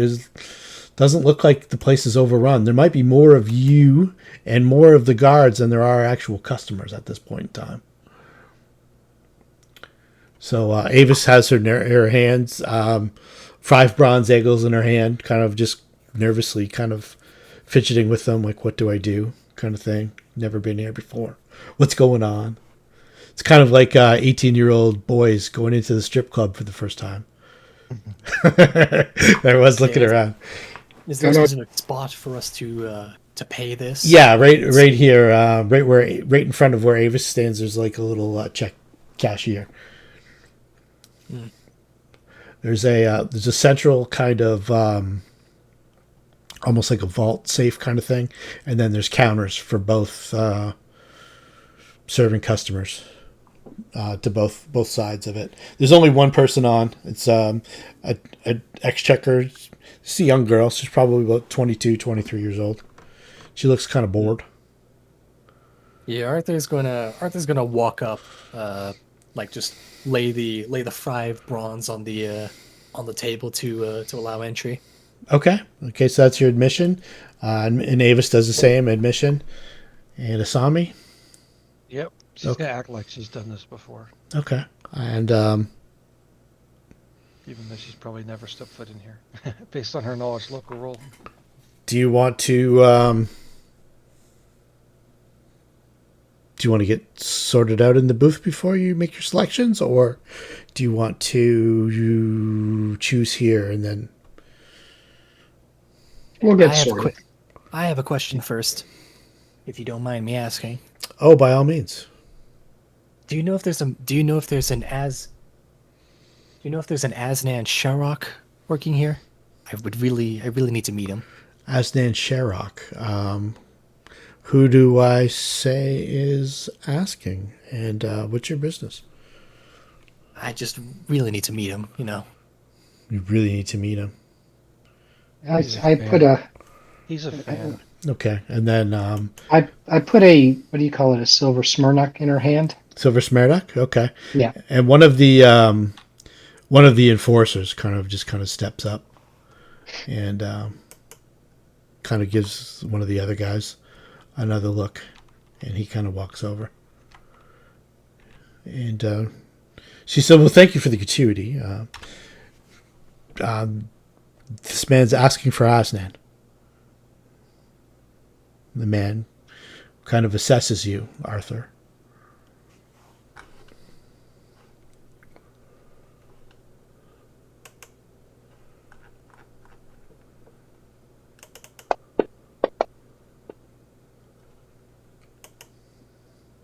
Do I need to roll some to contest? No, not at all. He's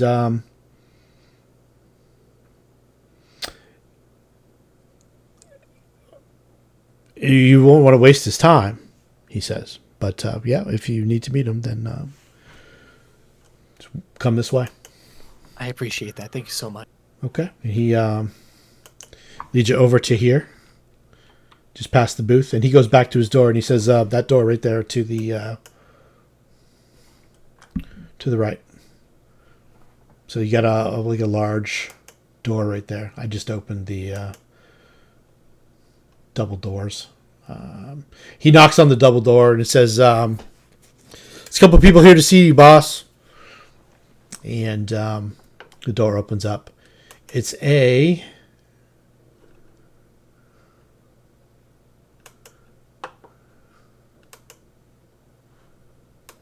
older man. Probably not what you're expecting. He's got a flamboyant mustache. His hair is or his skin is like heavily creased, almost like maybe he was burned in a fire at one point, or scarred like ritualistically. He's got like a red turban, not unlike Joe's. Joe's is I think gray. I don't know if you don't know if that has any specific symbology to it. And he's probably about 5'4", 5'5". He's not a large man. He's got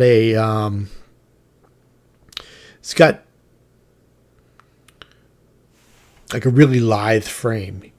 He probably weighs at most 120, 130 pounds. He's got a heavy accent. Yes? Who are you? I am Asnan, the purveyor of the Roost. Looking at this man, does he carry weaponry on him or armor? He make a perception check, and I'll make a. Is the accent he's using, the Ivanamiris, the same as the chef? No, not at all. This is more like Joe, probably even further east than Joe.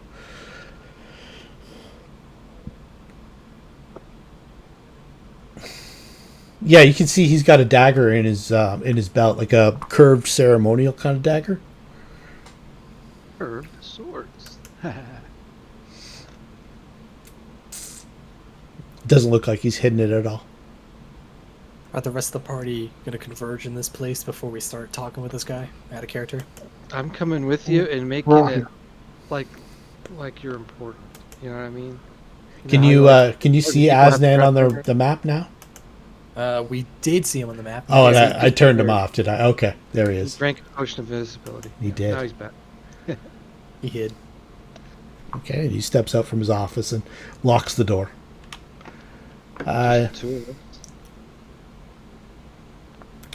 What can I do for you today? I don't believe I have made your acquaintance. No, you haven't, sir. Name's Arthur, by the way. Just like Arthur, his hand like twitching a little bit, like not in the slightest. It out to like shake. Not in the slightest. Yeah, he will shake your hand, but yeah, he doesn't seem the least bit nervous. So I heard a few things about you from a few mutual friends, and I was really hoping to ask you a few things if you didn't mind. What's in it for me? What did you want? Coin. Always coin. Be foolish for having to ask. How much is my time worth to you, Arthur?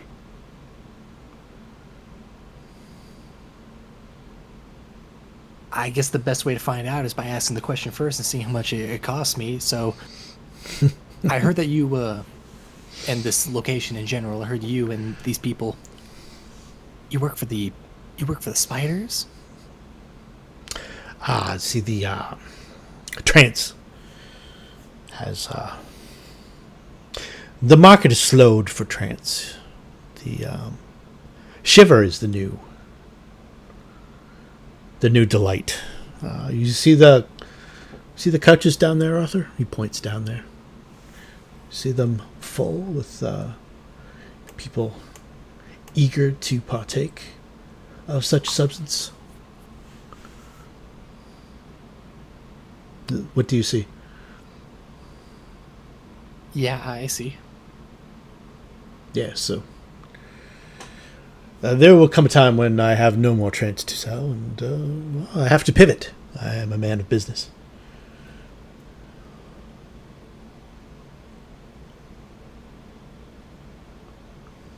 Are you Still, While you Arthur's are asking him, can Asami sense motive sort of gauge how he's responding to the questions? Absolutely. Shoot it, and I'll shoot a...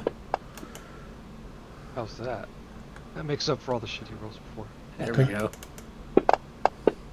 We got to take a quick AFK. It's time to level my blood sugar. Sure thing. Yeah, 5 or 10 at the very most.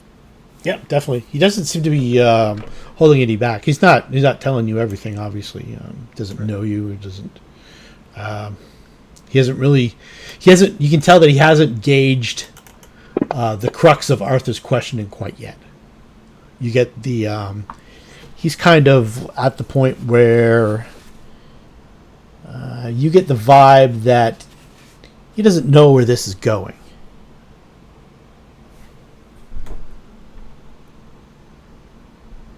And he's kind of talking to each other. Can I eyeball around the room? yeah. There's yeah. You can see a half a dozen enforcers. Inside the room that he's in, right? The room. Oh no! Eyeballed. He's closed the door and locked it. You did get a little look inside. There was it's almost like just a desk and a chair and Are we a couple inside his boxes. office, or- No, you're kind of in like a little hallway leading up to his office. Okay, I understand. Got it. He's got I see the the doors difference. closed behind him. Yeah, I see on the map it should be. Got it. The office is very, very, very modest. Even the furniture was quite modest.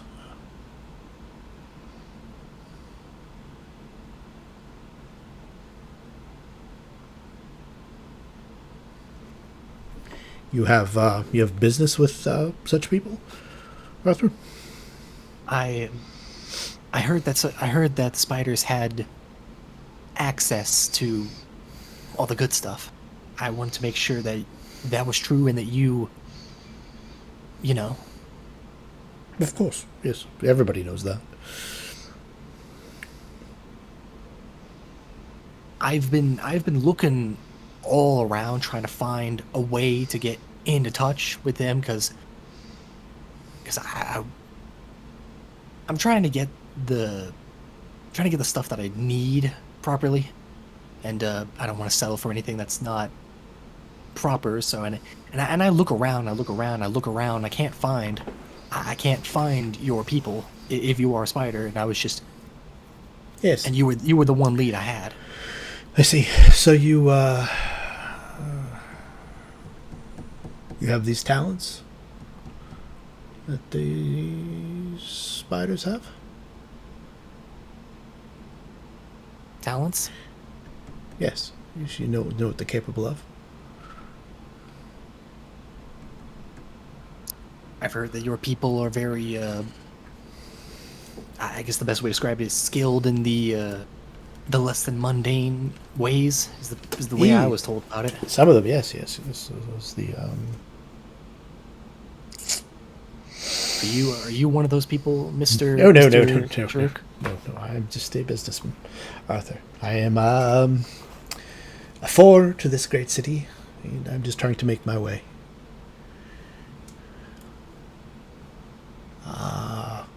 A bit of advice. You seem like a nice boy. Don't. There's ears and eyes everywhere. Some of the eyes are sleepy eyes, and I think you know what I mean. And they may be upon you as you speak, and you are not able to conceive them. You should probably gather up with your friends and make your way into the night. You seem like a nice boy.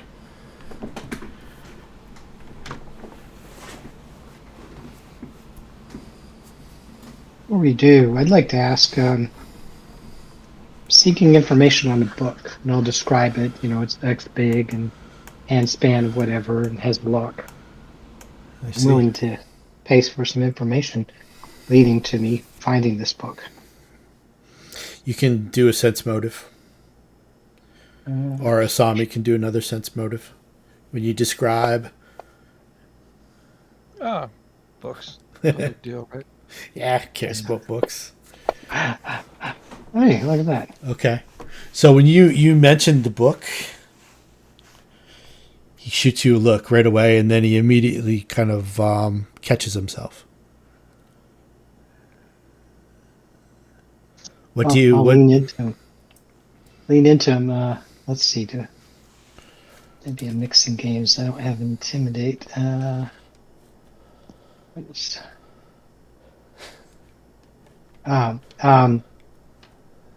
Bakai walks behind him, rubs his shoulders very hard, and we would really appreciate information without ears learning about it. You can move the mini and move yourself in there as well, and I'll... Which Asami wants to see the routine he's playing, good cop, bad cop, and yeah. So you would be like back there, to balance it in a little hallway. Yeah, and then maybe Zadra up in there. Okay. And then this guy here, hand to the sword. Let me describe the enforcers. They look like they're not the greatest, most scariest dudes you've ever seen in your entire life, but they are in studded leather armor, and they are carrying almost like a belaying pin kind of club. And when Bakai goes back and rubs Sharuk's shoulder, let's see here. And Sami's interjecting, saying, no one's getting hurt here, but this is a business opportunity for everybody. So she's supporting what's happening as the good cop, bad cop, but trying to de-escalate. I see, and I am a businessman, of course, and you've been kind enough to bring me a business opportunity. And he looks back over at his man. I'll put 10 gold rooks on his desk. 10 gold rilks. 10 rilks? 10 gold rilks. I want this book. I see. Well, there's more if we encounter it. You know what happened to the man who had that book? I do. I know very intimately what happened to him. Bakai chuckles.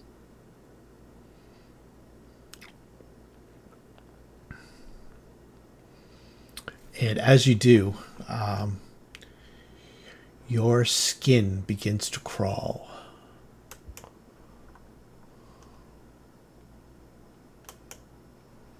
Okay. He says,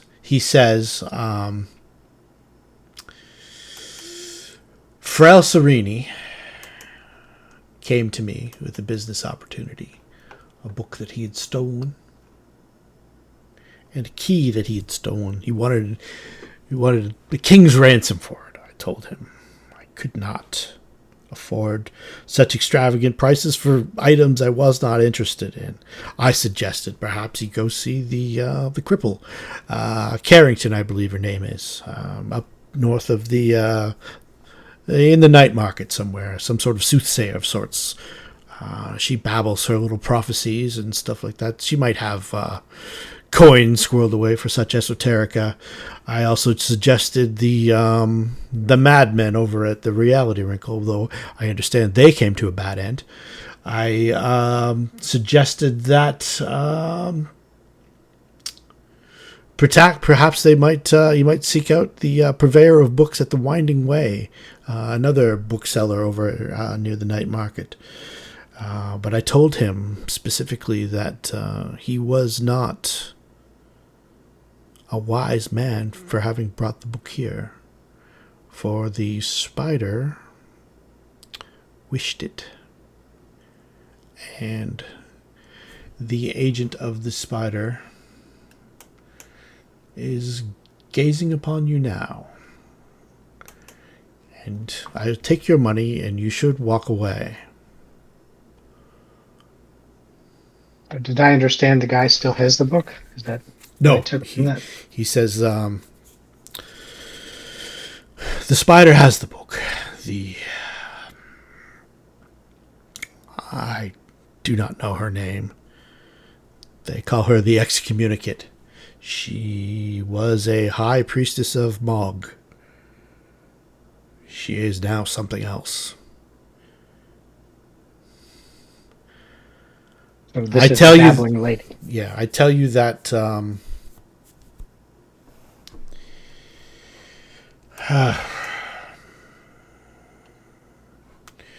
you may find more answers at the Shiver Den called the Shoals near the night market, or maybe some sort of Shiver purveyor in the night market might have more information. But the book is now, book and the key are now firmly in the hands of the spider, and the manner of death, if you do not cease this line of questioning, is lurking eminently close as we speak. You do not see it, but I know you feel it right now, don't you? I need that book.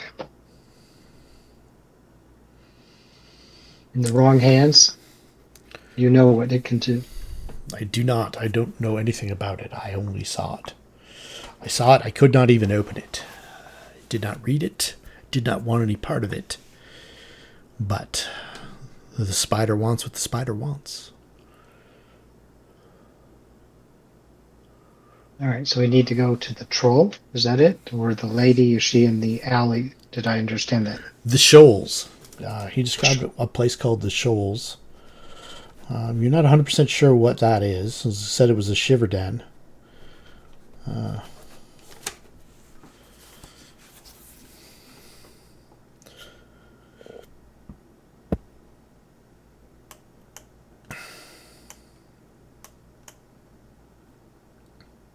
Avis is a little freaked out here. She's sensing something in this room that's powerful and unseen. It's kind of lurking.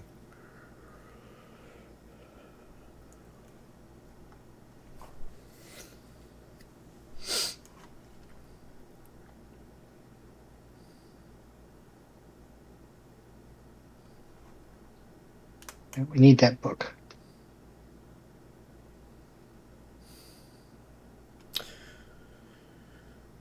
You will find only death here, not the book. All right, thank you. Do not come back.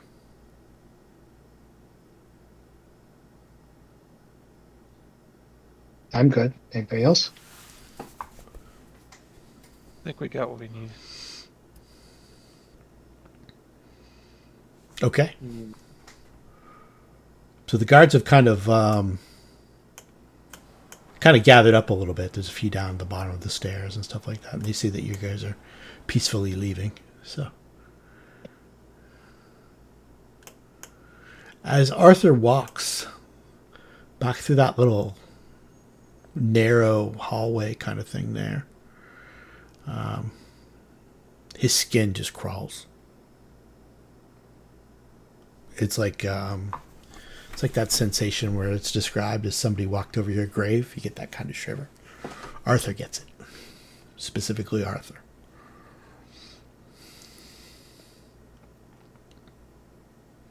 We don't see anything or sense anything. No. Avis senses something, but she doesn't know what it is. She can't put her finger on it. And Arthur Arthur feels it as he walks through, but he doesn't see it. Doesn't actually physically touch him. He just gets that shiver. What was that? There's something lurking in here. Yeah, we've got what we can. The ground carpet. Where is it? Yeah, it's carpet. It's like So, how high are the? I don't know what you call the carpet. Is it like long threads? Yeah, it's kind of like a shag carpet. Yeah, from the 70s. Okay. So with that's exactly what I was hoping for. I'm looking around, seeing if some of the shags are depressed that probably shouldn't be, unless someone was there that was unseen. No, this chamber too is pretty high ceiling. It's about from the very bottom floor where the central central table is, to the little booths and stuff like that. It's probably about 25 feet high to the ceiling, and you did notice a doorway that probably leads up to the next floor, south of where Avis is. And you haven't been to like the back part of this place. You can see that there's like balcony double doors where there's a bunch of guards. There's a fireplace that Arthur's walking past there, and it's kind of like a hearth sort of deal, and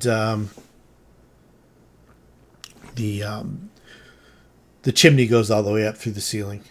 And it was as Arthur passes the warmth of the fire, he gets that kind of cold feeling. But you don't see anything in the carpet other than your own footsteps. Yeah. I look up on the ceiling and see if I see anything odd. No. It's the place is remarkably clean for what it is, and carpeting. They don't have any way to, vacuums traditionally, so they do a real nice job of keeping it clean and fresh smelling and stuff like that. For how much of it there is, there's a little haze of smoke up near the ceiling. Give us a perception check, Asami. Mm-hmm.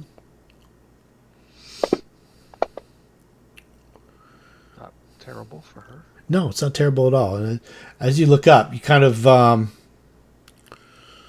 smoke kind of wafts up. And it might hit something fairly big and kind of go around it.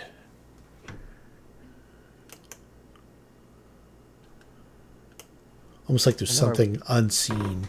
Yeah, I know what I want, but it will. Sorry about that. Yeah. So I'll see what my companions want to do, but kind of eyeball that spot without like pointing my finger there, Okay. Yeah. Maybe companions will pick up on that subtlety and know to look in that direction. All right. Let's get a just shoot me a will save, Asami. Is that me? Yeah. So someone is attacking me. No. Yeah. You feel the urge to look away. Well, I guess I'm looking away.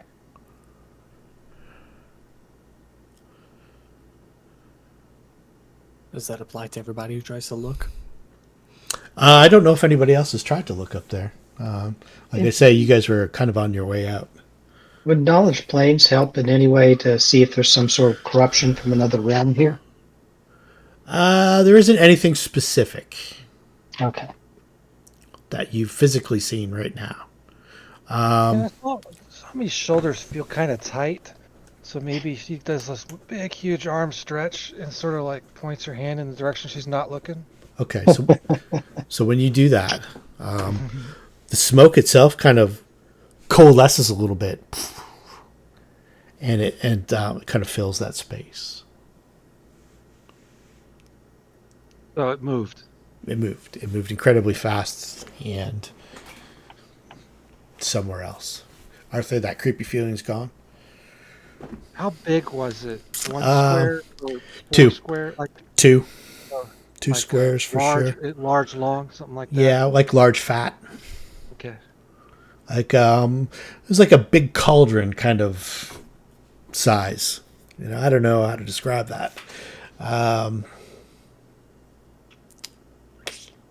Could I try to identify it somehow? You haven't seen it. Oh, right. Nobody has really seen it. Asami thinks she might have seen something, and then I felt compelled to look away, so... you looked away, and then when you looked back, there was kind of a little bit of smoke swirling in the area that was void before, that it seemed to be bouncing off of. And as Sharuk says, it's a shame that you don't want to partake in the trance. We only have a couple more weeks left worth of it. It's really quite a remarkable drug. He kind of walks out to look around.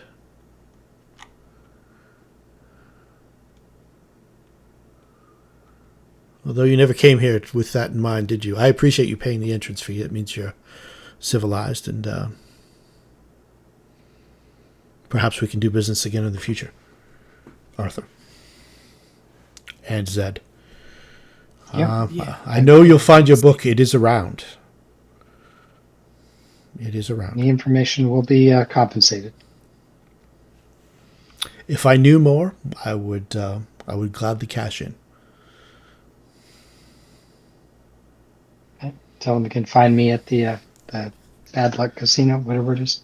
The Bad Luck Casino? Lady Luck. I never get down that way. The Tenderloin is so far away from the marsh.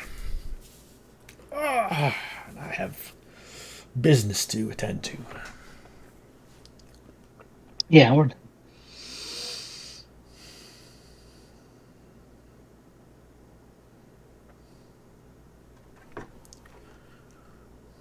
So we need to visit the other place? You have to find it.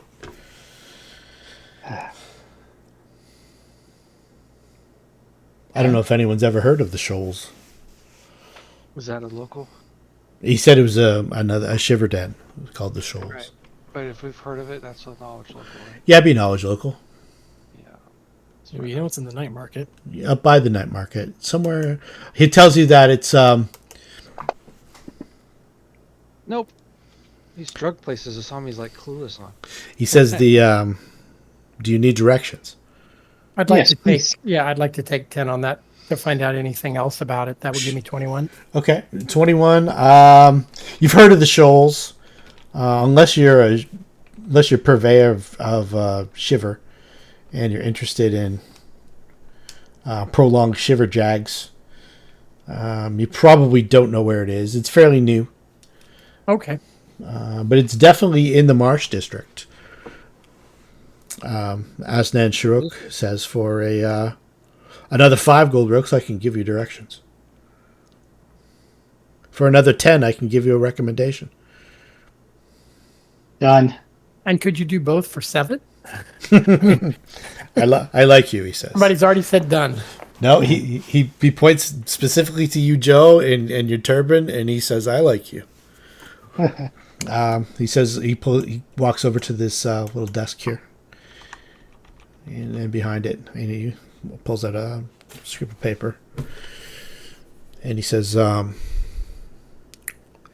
anything that might happen there is between you and Mr. Shoals, Mosley, as it is. And he wanted 7 gold rooks for that. 10, I believe, was the price. The My turban. I do. It's I like the cut of your jib. The wall. It's this. And it is. I think I'm I already... took it off my sheet. Yeah. Oh. The night market. The night market wall. You'll look for the red olifant painted on the wall. To the southwest of that, you see a collection of buildings. There is an out wall that you'd have to get through somehow. Gate. If you tell them that that the roost is empty. You'd like to crest the shoals. We should probably get you past the guards for a small fee. And then after that, your business is your own. There you can find the finest purveyor of shiver in all of Lankhmar. His name is Mosley. I don't know how that gets you any closer to the book, but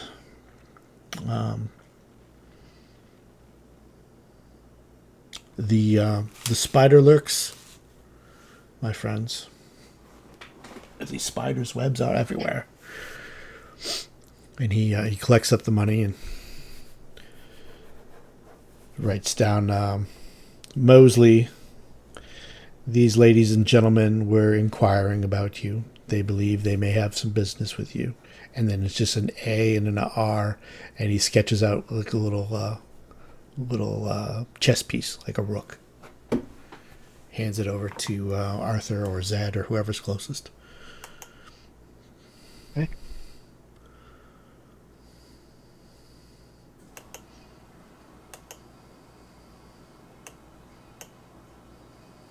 Good luck. Yeah, I'll take. I think that's our next visit. See if anybody follows us from here. Definitely.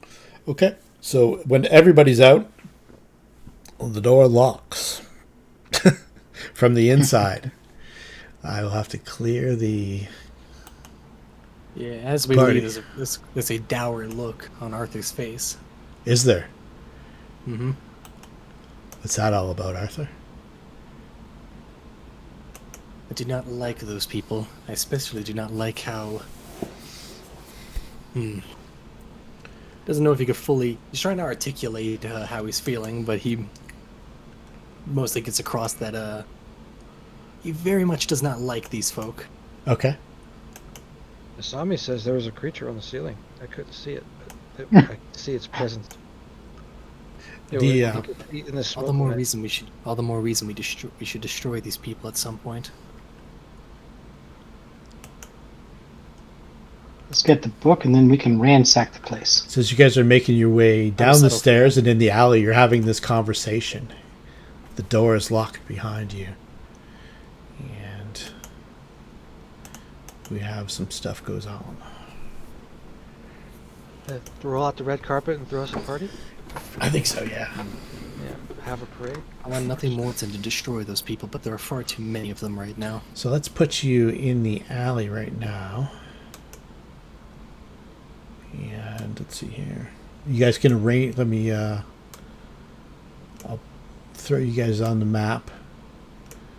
You guys can arrange yourselves where you are.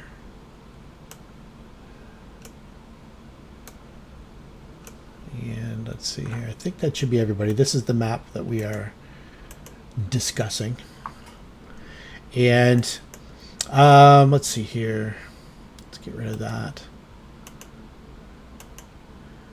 Recall, if you will, the first time that you walked through the Gallow Fields, and it was just before you saw Jagard Stanton questioning the people in Nightmare Alley. Zed, in particular, kind of had an odd premonition, like water kind of flowing over his feet, and his feet getting heavy and wet, and then it's up to his knees, and then it's up to his waist, and just as a bit of panic was about to set in, he realized it wasn't real. It's real. So the water dream again? Not so much a dream as it is a... you get down, it's the cobbles. Always wet in Lankhmar because there's always kind of like a misty kind of rain that's always happened at some point, or unless you're in the middle of the summer or the dry season, things can get a little dusty. But like in this season, everything's always wet. But when you come down, the stairs, and you get into the alley, and you're kind of talking. Arthur didn't like these people, and the door locks, and it looked like a puddle on the ground, and then it starts to rise. We're going to roll for initiative. It is a... Is it a Sami there? Yes. Everybody... Oh, did I not put you on the map, Sami? I miss... Oh, maybe you did. No, maybe I missed you. Where are we here? There we go. I did miss you. Okay. My bad. Right. Yep. Okay. Whoop. All right. So let's see. Where's the picture here?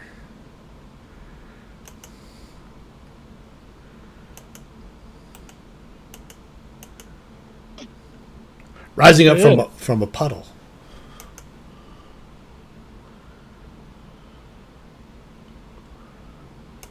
And let's see what languages everybody. I know we didn't really get into the specifics of a lot of languages.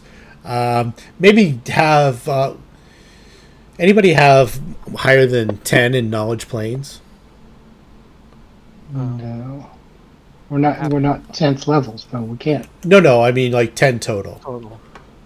Oh, I'm at I 8. have 9. No. Okay, that's good enough. Yeah. I've got 3. Yeah. Shoot me in knowledge planes. Everybody can. I can take 20 once a day. 29. Okay. All right. Wrong plane. Not only is this otherworldly creature rising up out of a puddle into a giant water creature in between all of you, you can hear from the roof of Rook's Roost on the outside. Somebody chanting. Not a chanting. It's almost like a guttural croaking in a language that just seems horrific. What was Luna's knowledge of the planes? 17. Yeah, you can't really identify. It just seems like it seems kind of demonic from the roof. It's kind of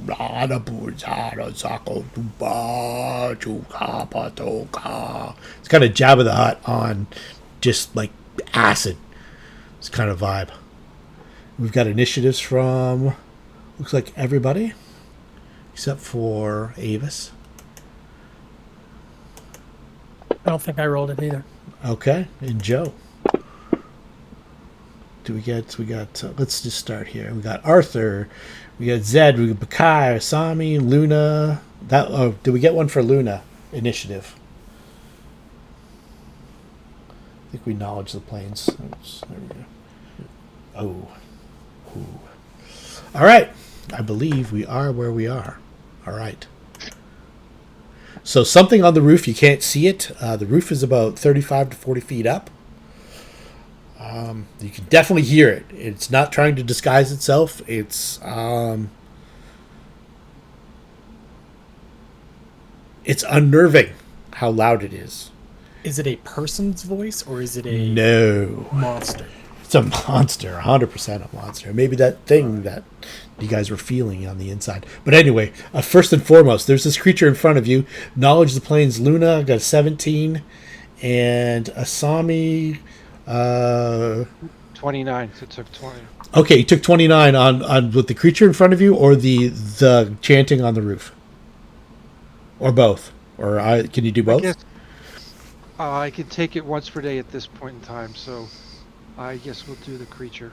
Okay, so the creature is like it's definitely a netherworld language, some kind of creature from legend, some sort of devil, demon, outsider. You have knowledge. Do you have linguistics? No. No. Usually I do, but did Yeah. not do that with the Sami. So I know, and it's kind of my fault because we didn't really, I didn't really categorize languages that much at the very beginning. Say, hey, you guys can learn this, and this. That's why I kind of would let you sort of. I don't think you've come across it in any of those esoteric books that you guys have been delving into. This is kind of a new thing. As for the creature in front of you, 29, that is definitely, without a doubt, an elemental. It's definitely a summoned creature. The 29, you get to know 3 different things. This is a large one. This translucent creature shapeshifts between a spinning column of water and a crashing wave. What would you like to know, Asami? Jeez, I mean... You can know 3 things, and Luna can know 1. Well, we've identified it as a water elemental, so we can naturally assume certain vulnerabilities and resistances. Does Arthur has knowledge of the planes too, right? Or no? I think I have knowledge arcana and knowledge religion. Okay, should be a knowledge arcana, because this is the kind of creature that the summoners of Quarmal would summon to do battle with other summoners of Quarmal. They're summoned creatures. And we can assume that the conjurers of old. Yeah. We know it's a summoned creature, so the length of time it will be with us is limited based on the caster's ability. So we're talking rounds, not hours. Yeah, not hours. Not unless they're arcanists. Perhaps minutes, depending on the skill. Whatever's up on the roof is definitely looking to summon something else. It's going on right now. This guy here was forming up as you guys were walking down the stairs. You really didn't think much of it. You're talking amongst each other, and then it rose up. And I guess we'll confirm this vulnerability. That's what I'm trying to say. Okay. Can we make out where on the roof exactly the other voice is coming from? Probably over top of the creek, maybe. I don't over think by the creature then, but on the roof. Yeah. Yeah, I don't think Asami's ever faced any elemental. Maybe the earth elemental that was in the cave way earlier. But yeah, I don't even know if that was an earth elemental, technically. Well, I mean, yeah, those of us that are longtime players know the elementals' properties and everything. But exactly. In character, she doesn't know. So let's see here. You don't know about any vulnerabilities.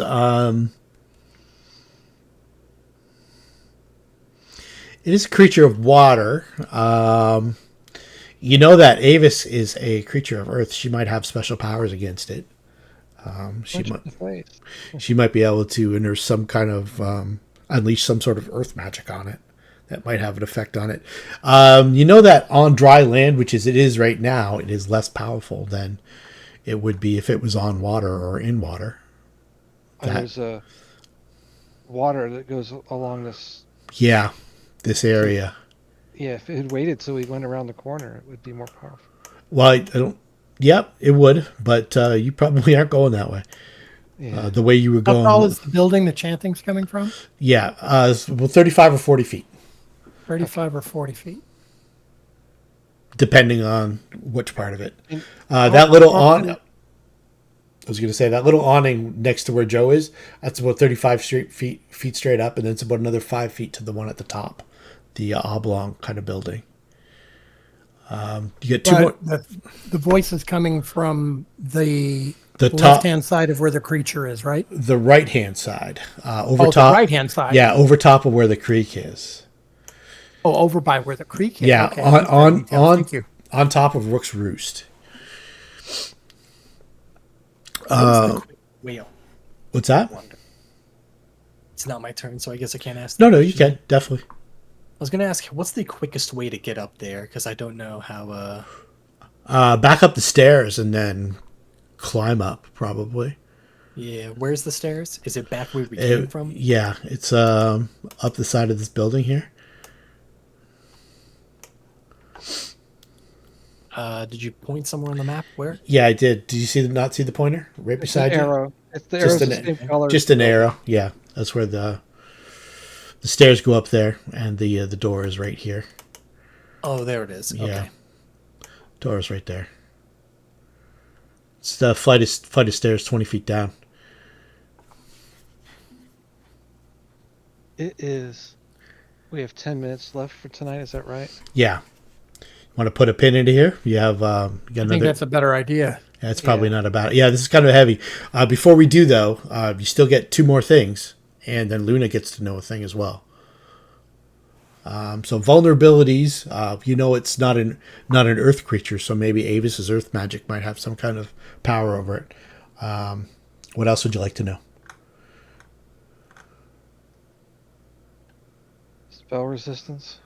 Let's see here. It's immune to a lot of like mind, like Arthur's mind spells probably wouldn't work on it. Probably has those kind of, it's probably immune to like any spell that might simulate a poison So it effect. doesn't have feelings. I can't hurt its feelings. Yeah, it probably wouldn't, like Luna's fart cloud probably wouldn't have an effect on it. There isn't any specific spell resistances, though. Okay. One more thing. Does it have a favorite? I don't know. And when it's guessing this stuff, it's hard to guess. Yeah. It's kind of. I could just tell you it's like DR5 across the board. I guess that's a good. That good helps you. That And works, then Naz, if you got what could overcome that DR? Is it besides like paladins? no, just the paladins. That's the only thing that I can think Okay. of that'll overcome DR/5 dash. Yeah. At least it's only 5. There's other ones that are a lot more resistant. Yeah. What are the walls like? Are they perfectly smooth? Are they fairly rough? No, it's just a hodgepodge of like brick and wood and stuff like that. It's probably DC 10 climb check to go straight up. Probably nothing crazy. There's a lot of handholds and stuff like that. You have to be fairly athletic to do it, but you'd probably guess a DC 10 to go straight up. Okay, then we're going to put a pin in it, but I know what I'm doing next week. All right. 2 weeks from now. All right, excellent. And while we're going at that, who feels the luckiest of all of us? Based on my rolls, not me. Based on the fact that it's immune to mind affecting, not me. Yeah. All right. Anybody else feeling lucky? Damn you for throwing so many things that don't care about my illusions. What are you looking for? I'm One more day when I interested get in more what's shadow upstairs, illusions, I won't controlling have it to or care summoning it. about Yeah, I'm looking for I'm also more interested in that. I'm looking for a person to roll percentage dice for me. I mean, I'll roll them. Let's see if I die. 58. Okay, You win the lottery. We'll see what that does. that is a good roll for you. That means whatever it couldn't summon another one of himself, which is what it was trying to do. Joy. All right. Where is the guy on the roof? Well, you're going to find out in just 1 second anyway. He is coming over. Yeah, I saw a token for a brief moment. Yeah, he's coming over to the edge to have a look to see if his summon came through. And he's right there. And I'll give you a sneak preview. Do you remember the slot in the theater? Yeah. Yeah. You imagine this is maybe what it would have grown into had it lived past your. Is it reasonable to conclude that was the creature on the roof, or is it not a way to make that connection? Oh yeah, that's definitely the creature on the roof. That was probably the creature in the building Gotcha. in Rook's Roost. Oh, I know what I want to do, but hopefully I don't forget in 2 weeks. All right, and we'll pick it up there. All right. All right, good job, guys. Good game tonight. Yep. You guys basically you skip to the end once you get past this, which is nice. How far are we in experience before this critter? Let's see here. We've got 31,345 of 35,000. Let's see. Did I give you for Sharuk? I did not. So let's do that. For dealing with Sharuk. All right. Well, at the rate we're going, it'll still be a few adventures. Okay. Be a couple, yeah. Let's see here. Let's get rid of. We'll probably double back to deal with Shuruk more properly. If we kill him, then resurrect him, then kill him again, do we get more? Now you're thinking like a gamer. Keep summoning him. Yeah. Let's not prevent him from summoning more. Go for it. I'm going to do it as this here, Sharuk. Summon monsters don't give XP, unfortunately. So, Darn you. So let's call that 1800. Okay. So right now we're at 31,645. And I can tell you that this one here, should you survive it, is worth... Just barely not enough to level. 6,400. So basically 1,000 each. So 32. All right. Well, we have time. Yeah.